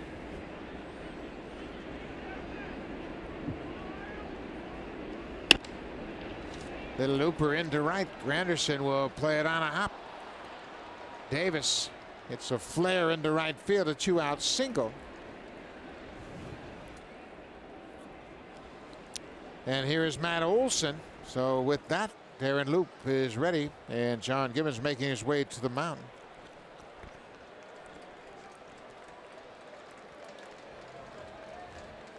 So Barnes will be out after giving up the 2-out single. Here comes Aaron Loop to face Matt Olson.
And Aaron Loop will make his 20th appearance, and he comes in with a man on and 2 outs here in the top half of the 8th. Aaron worked in last night's game. His job was to get a left-hander out. That was Matt Joyce then in the 5th inning. He got him. That was the only batter he faced. So he is asked to get another left-hander here in the 8th inning tonight. And it's a good one. Good left-handed hitter in Matt Olson, a powerful hitter. So you're going to have to keep the ball in the ballpark. Olson had a double to the power alley in right center in the second. He's 1 for 3.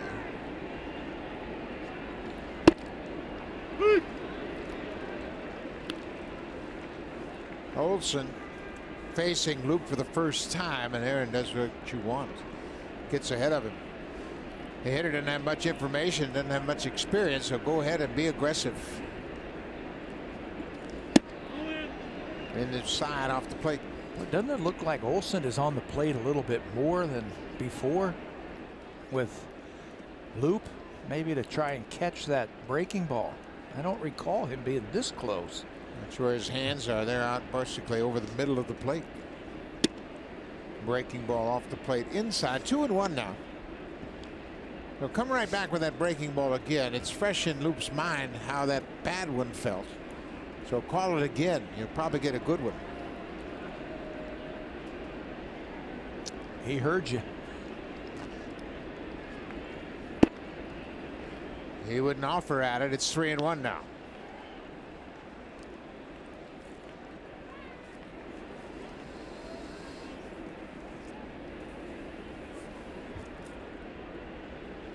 Olson batting just .191 against lefty pitching this season. Boy, he got a pitch to hit right out over the plate.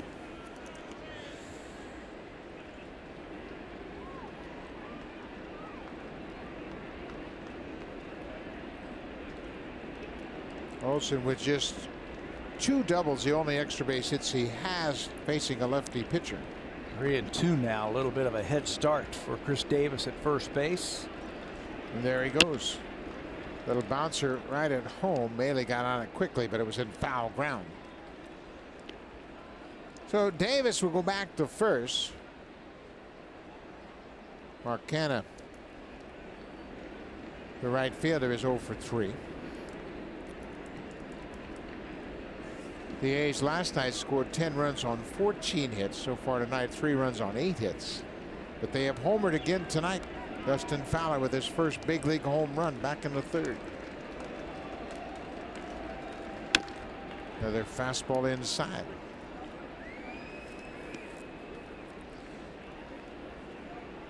The A's hit 3 home runs in the ball game last night. It's the 9th time they've hit 3 or more home runs in a game. That's tied with Baltimore and the Angels for the most 3-homer games this season. Another 3-2 pitch. Bouncing ball, fair ball. Smoke will step on the bag, and Luke gets out of the inning. So we'll go to the bottom of the 8th. Blue Jays trail 3-1. Now time for a Blue Jays Central update. Here's Jamie Campbell and Joe Siddlins to the Samsung broadcast studio.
broadcast is presented by authority of Rogers Blue Jays Baseball Partnership and may not be reproduced or retransmitted in any form.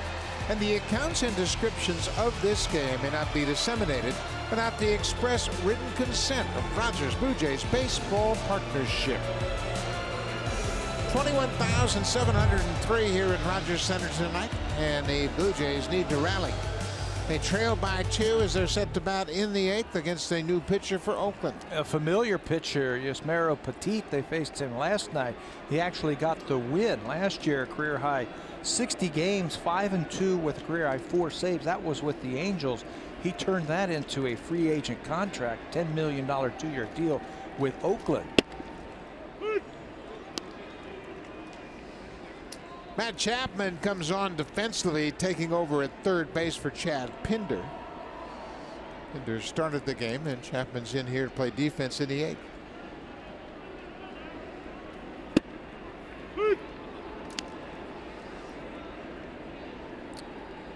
Curtis Granderson singled in the first inning and then was thrown out at home plate by Matt Joyce on a terrific throw from left field. That ended the bottom of the first. Ground ball. They're playing him in the shift. That's Jed Lowry at second. He throws to first. Granderson's retired. Petit is a strike thrower. He's got 3 or 4 different pitches that he can get over at any time. Fastball, curveball, a little bit of a cutter. Change at times, as change up. So the Blue Jays have to be ready. They can't wait for a walk because he very rarely walks people. Petit threw 29 pitches in his 2 2/3 outing last night. Picked up his first win of the season. Josh Donaldson has walked twice so far in this game. He's officially 0 for 1. 2 walks now. He has walked 15 times this season.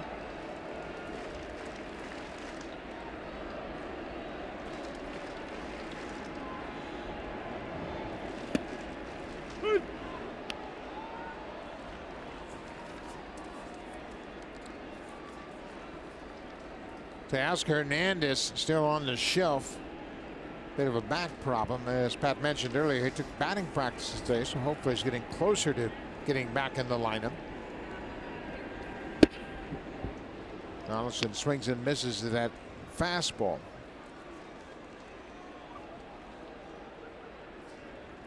They fed him a lot of 2-strike breaking balls last night. The A's to Josh Donaldson.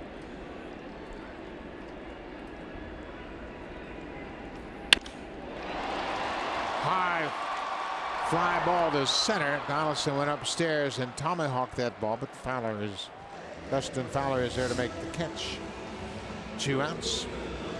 Well, the A's have the lead. They won last night 10-5. And tonight they have a 3-1 lead. In the first 2 games of this series, Oakland starters have gone a total of 3 2/3. So you got to tip your cap to the bullpen. Last night, the bullpen, 4 pitchers finished up after Andrew Triggs went just 2 1/3. Brett Anderson pitched the first inning and couldn't answer the bell in the second. There's Ryan Tepera. He's starting to get loose, and you look at some of the numbers for the Athletics relief pitching. They're 6th in relief ERA in the American League, 13th in hits per 9 innings. But giving up 22 home runs. Yeah. And 4 blown saves, first in the American League. But Bob Melvin has done a good job of picking the right arms to come out of that bullpen the last 2 nights.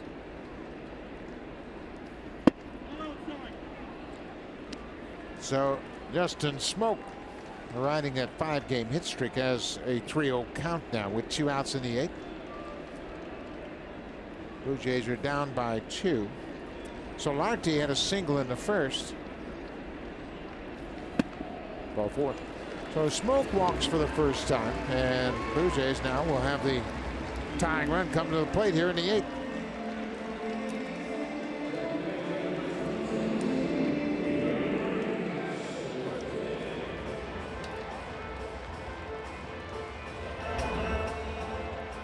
Blake Trinan loosening up. He's their closer.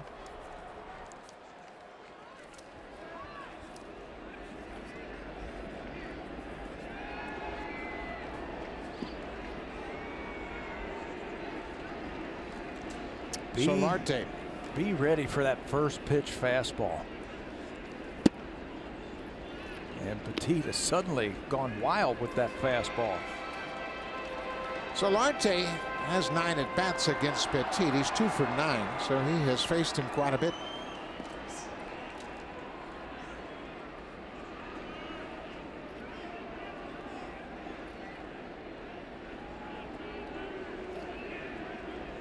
Boy, a lot going on the defense now for the A's. Some confusion between Simeon and Laurie. Where they want to play him.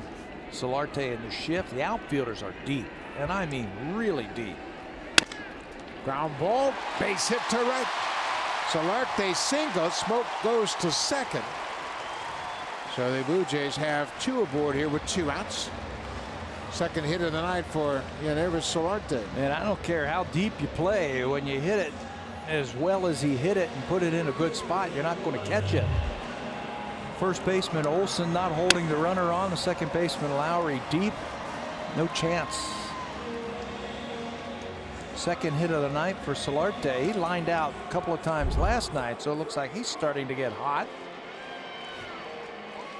Well, Bob Melvin looks like he has called for the closer. Blake Trinan will come out of the bullpen. Petit out of the game. Trinan in. He is 8 for 10 in save opportunities this year.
Game here with 2 outs in the 8th, and they acquired him from Washington last July 16th, and you see what he has done since the 4th of July. His ERA well under 2, opponents in just 2.25, and he's 21 for 26 in save opportunities. Yeah, coincides with that trade with Washington. They gave up a couple of relievers in Ryan Matson and Sean Doolittle to get Blake Trinan from Washington. He's just filled in quite nicely at the end of that bullpen for Bob Melvin. Basically sinker slider. His fastball's mid to upper 90s, but he gets a lot of movement on his pitches. Kevin Pillar goes after the first pitch. You can see that late action on his fastball. That's great.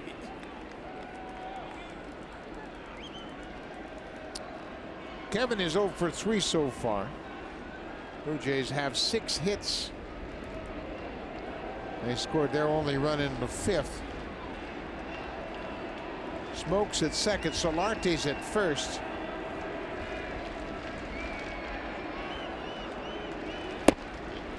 He went around that nasty slider. 88 miles an hour. It's hard and a late breaker. Sinker slider. Occasional fastball. A little bit of a change, and Pillar just can't hold up on it. He's never faced Trinan before.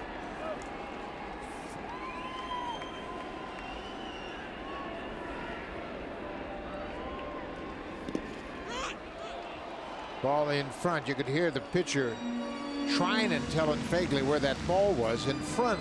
He got on it and keep the base runners in place.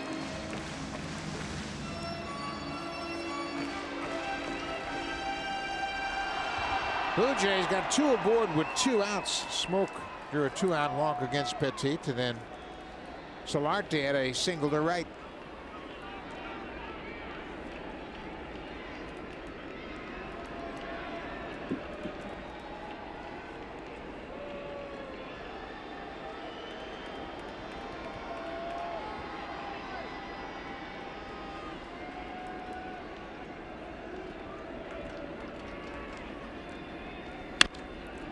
Ooh, he got one to hit. 97. They wanted to go a little bit higher with that fastball, maybe set up the next pitch, or maybe to try and get him to offer at it. Pilar is one of the best hitters in baseball, hitting fastballs 94 miles an hour or higher. He's been able to really get on those fastballs.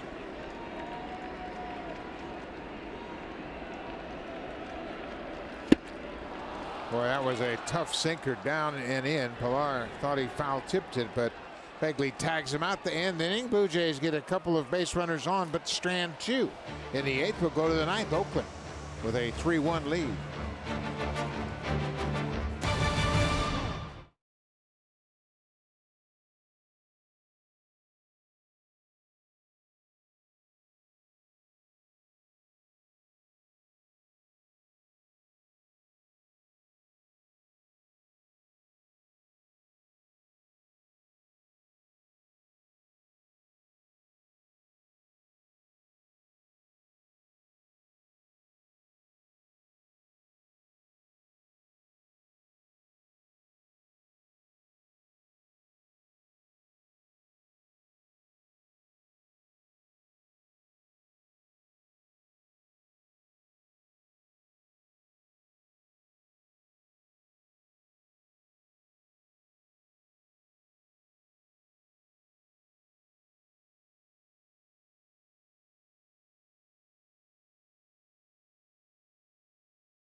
Final at Wembley tomorrow morning. Note the start time, 11:30 Eastern, 8:30 Pacific on Sportsnet 1 and Sportsnet World. Sharman, Forrest, Danny Dicchio, and special guest Paul Pichassoledo will be in the studio for all the pre and halftime coverage of Chelsea Man U in the FA Cup final. Brian Tepera will be the 3rd reliever to work. Marco Estrada went 6 2/3. Barnes went an inning. Luke just 1 out, and now Tepera in the 9th. Ryan pitched in last night's game, a 1-2-3 inning. He had a sharp slider last night. Threw just 13 pitches to finish off the A's. That was in the 7th inning last night.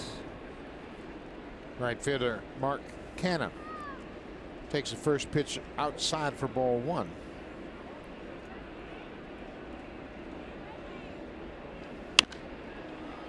Pop back over the screen and out of play.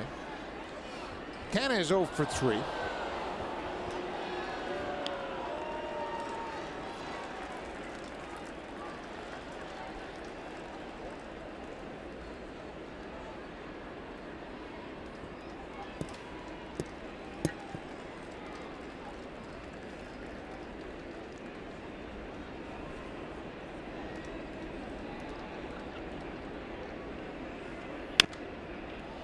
Popped up. Bailey flips off the mask, and this one will be over the screen as well. That is a tight, late breaking slider that Tepera has going. Before last night, he had 5 days off in between appearances. His last worked on the 12th versus Boston. Took him 21 pitches to throw an inning. So he needed a little bit of a blow. There's the tight slider with some late movement. Pitched in last night's game. You can tell with those 5 days in between appearances, the arm action, fastball is back. 1-2 off the plate.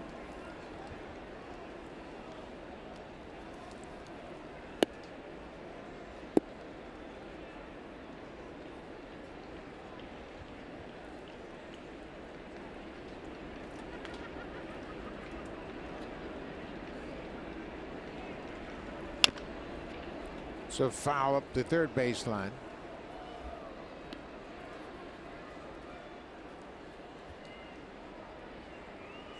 Sam Gavilia will start tomorrow for the Blue Jays. He has made 5 starts in AAA Buffalo and was very impressive. Did not have a record, but a 186 earned run average, 29 innings, 4 walks and 29 strikeouts. Came in here and got a win. First time we saw 3 innings of relief in that extra inning game. This is the 7th time this season that Ryan Tepera has pitched in back-to-back games, back-to-back days. He's had some good ones on that second day.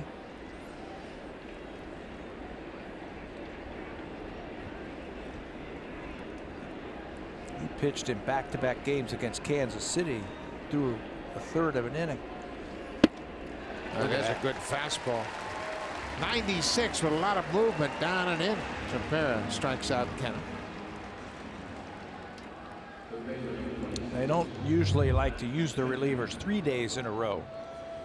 Just to give them a blow. That's a 2-seamer that is just moving. No chance for Canada to catch up with that one. So Matt Chapman, who came in the game defensively in the 8th inning, will get his first plate appearance. Chapman had a big night at the plate last night. He was 3 for 4 with a home run. Had a single, double, and a 2-run homer. He also walked in his 5th plate appearance.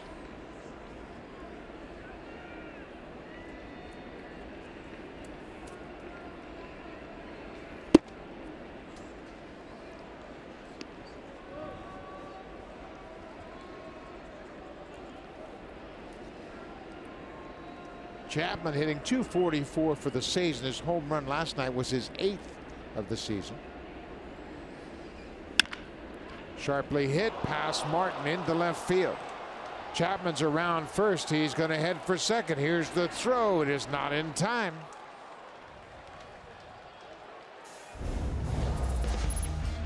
Drive the Game brought to you by the new 2018 Civic Si.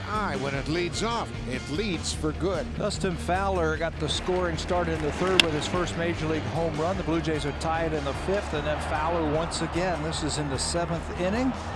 He doubles in Pinder and hustles his way into second base. That is tonight's drive of the game. That double in the 7th inning, breaking that 1-1 tie.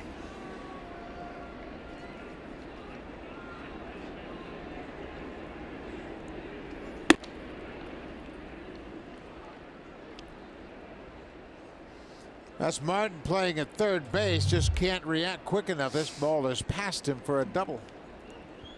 It looked like he just ticked it off of his glove.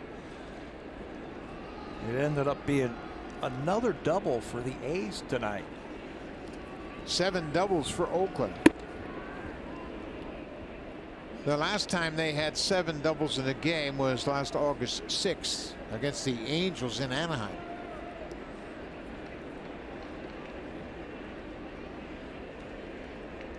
They had 18 hits in that game and scored 11 runs, 7 doubles. They also had 3 home runs in that game.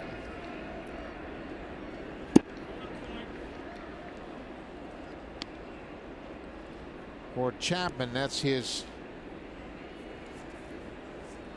extra base hit. He has 2 doubles, a home run, and a single in this game so far. Chapman's 6th double of the season.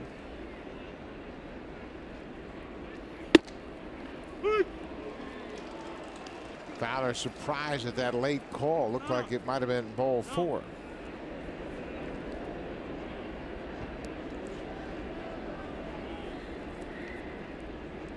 Trip Gibson, a home plate umpire.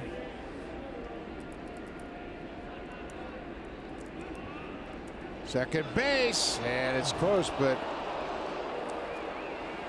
Chapman gets back in ahead of the tag by Urania. When you play in the shift like the Blue Jays are right now with a left-hander, this is so inviting for that shortstop just to sneak in behind that runner at second. That's the daylight play, and Tepera gave him a good throw. It's low, it's inside. Looked like Urania got him on the helmet, and they want to look at it. Yeah, he tagged him high on the helmet. Chapman certainly got his hand back to the base. And Brian Gorman made the call. He is the crew chief of this umpiring crew. He was in good position. Again, it was a great throw by Tepera. The daylight play is when that fielder flashes his glove and you see daylight between the fielder and the runner. Just spin and throw to the bag. Ideally, you'd like it on the inside part of that bag. There's the daylight, there's the throw. And Chapman looks like he might have got his hand in there. This will be a good look. He's on the bag, and there's the tag. For me, that's going to be a tough one to overturn. Looked like he had his hand on the base when Randy put the tag on him.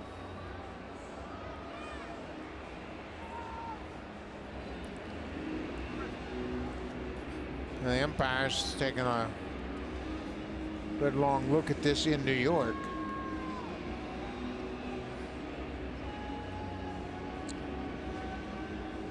The Blue Jays in the 9th will have Martin Mailey and Dwight Smith Jr. the scheduled batters. Here's another look at that play at second. You know, it looked like he tagged him on the helmet, but again, is his hand on there? Is there enough evidence? You can see there's a little distance there. The hand is in the air. Looked like, but it's so difficult to tell if the glove had actually made contact with the helmet at that point. Yeah, they're going to have a better angle to say if he touched him on the helmet. The umpires have the ruling now. And he's out. And they must have had that angle. Chapman gets picked off at second, and the A's lose a runner in scoring position. So that's the second out of the inning.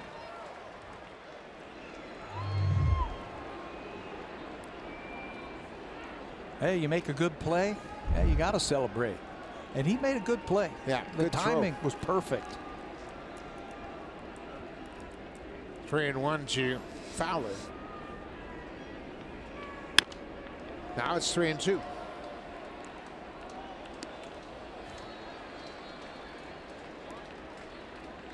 Josh Fagley had an RBI double in the 7th. The catcher is on deck.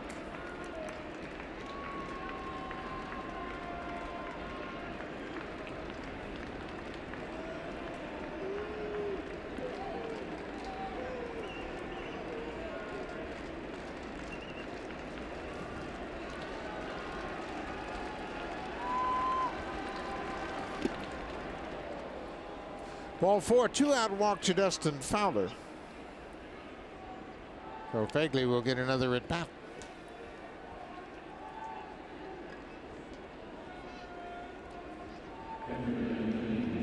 That's the first walk issued by the Blue Jays tonight. Comes with 2 outs here in the 9th.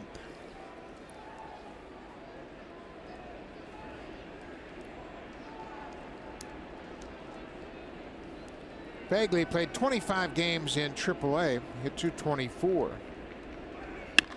He goes after the first pitch and lines it foul. Fagley had 3 doubles, 2 triples, and 3 homers while playing in AAA Nashville. Bob Melvin has no problems at all putting him right in the lineup after coming up from AAA. He's been with the club for the last 3 seasons. He had 30 hits last year. It's 30, but 14 of them were extra base hits.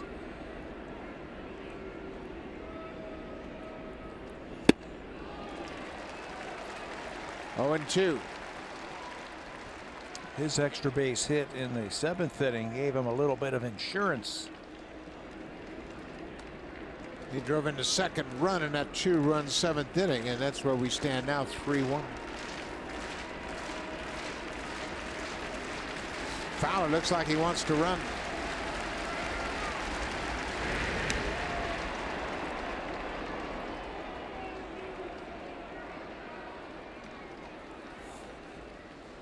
Fowler had his first big league stolen base last night in the 4th inning after drawing a leadoff walk.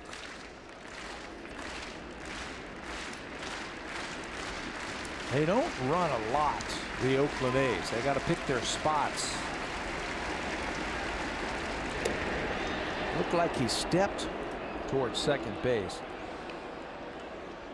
The A's have attempted just 15 stolen bases this season.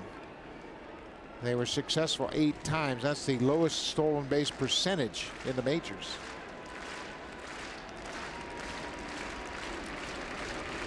If he goes, this is a good pitch to throw on. Not running. Upstairs. The Blue Jays have allowed 33 stolen bases. That's tied with Oakland for the 2nd most stolen bases allowed in the majors. The Mets have allowed 35 stolen bases. Luke Maile has caught 4 of 13. He's running now. There he goes. Pitches upstairs. Throw is not in time. Fowler picks up the 9th stolen base for the A's, his 2nd in as many nights. He's showing some tools tonight, some power the other way with the home run, a double, and another RBI. Now he's going to show you some speed. You can see why they wanted him in that Sonny Gray trade from the Yankees. He's got some ability. Fagley now with a runner in scoring position with a 2-2 count.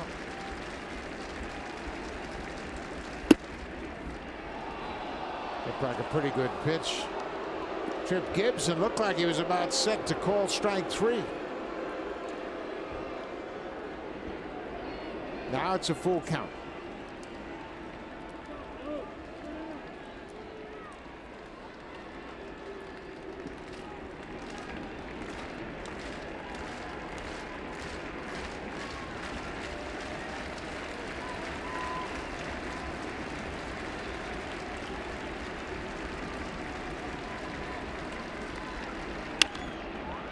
Him up. Maile behind home plate. Waits for it, and that'll do it. So Tepera leaves a base runner in scoring position. Picks off a base runner in second. We'll go to the bottom of the 9th. The Blue Jays need a rally against Blake Trinan.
Eyes on Sportsnet. Presented by Honda. The Honda Checkered Flag event is back.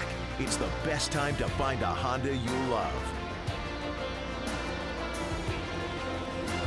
Bottom of the ninth inning here. This is game 2 of this 4-game series on a Friday night. Oakland has a 3-1 lead. They've out hit the Blue Jays 9-6.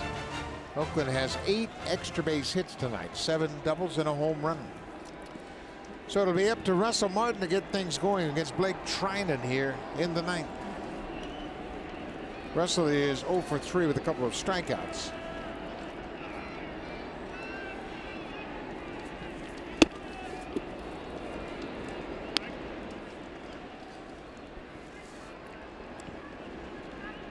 Trinan, you mentioned that trade from the Nationals. They get Ryan Matson and Sean Doolittle, a couple of back-end relievers, but Trinan's got a big arm as well. Yeah, those two guys who went to Washington have been great for the Nationals, and the A's got what they wanted. They wanted a legitimate guy who can close games. He's been good for them. Jumps ahead here, sinker slider with lots of movement.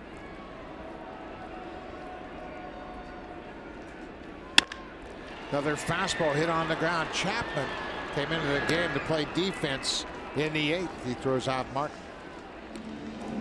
1 away.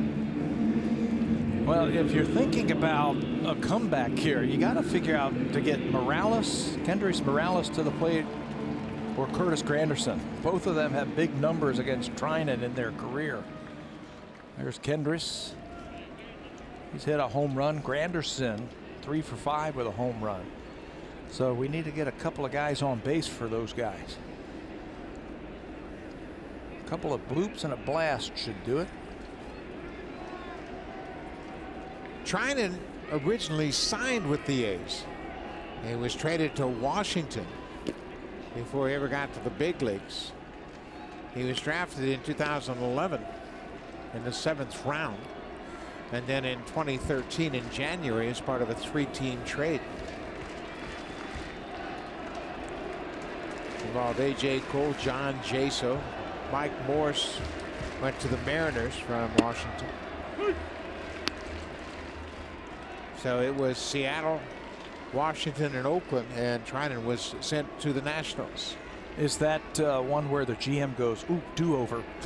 I made a mistake. I want that guy back. I was a little bit too hasty in trading him. And they got him back. Luke Maile had a double. He scored the only Blue Jay run. That was back in the 5th. His 5th double of the season.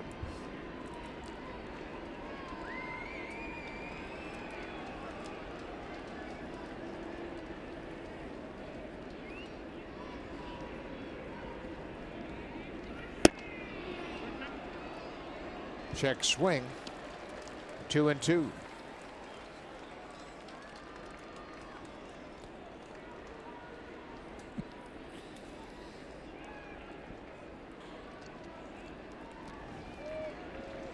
Solarte has 2 hits tonight. They haven't managed much offense against Oakland. Lays off that slider.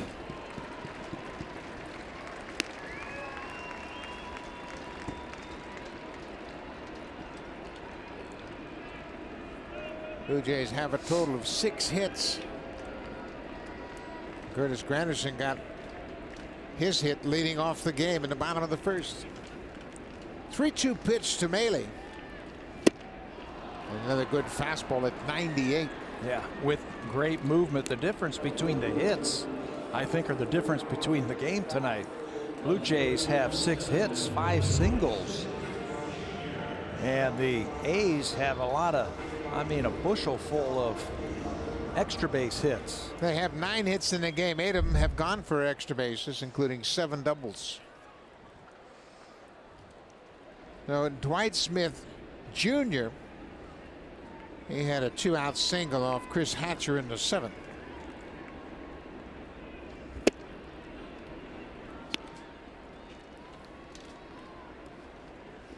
'99. Blue Jays looking for a base runner. It's easy 99 too. I mean, he's not really coming out of his delivery. He's very smooth through his delivery. 1-1 now on Smith Jr.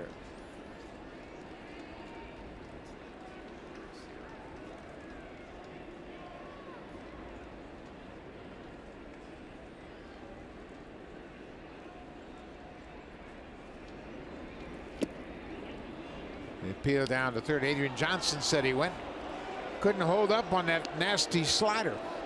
So the Blue Jays are down to their last strike. Trinan had 13 saves for Oakland last season in 35 games. Looking for his 9th of the year. He got away with one there. High slider. He had 13 saves with the Athletics, 3 with the Nationals, and he's just 29 years old.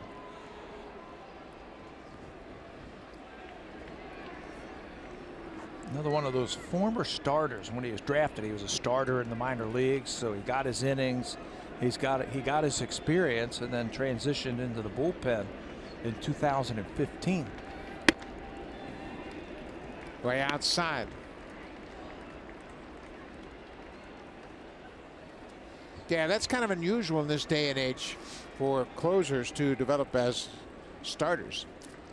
But that's what a lot of the Hall of Fame closers did in their career. Yeah, I think every prospect should be a starter if you're a pitcher in the minor leagues, just so you get experience, get the innings Good that you job need. by Smith to lay off that slider. It's a full count. Richard Urania. He came into the game as a pinch hitter and struck out in the 7th.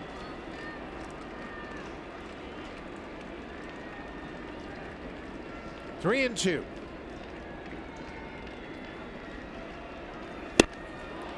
Swung on and missed. Trinan strikes out Dwight Smith. Trinan strikes out 3 of the 4 batters he's faced. He picks up the 4-out save, his 9th of the season, and Oakland has won the first 2 games of this 4-game series. Yeah, it looked like they had a really good shot tonight. Brett Anderson started through an inning, gave him a couple of hits. Then they went into the bullpen, who was already weakened from last night's couple of innings from the starter, but Lucas did an outstanding job. Coulombe, Hatcher, Petit, and then Trinan as the A's take the first 2 games of this series.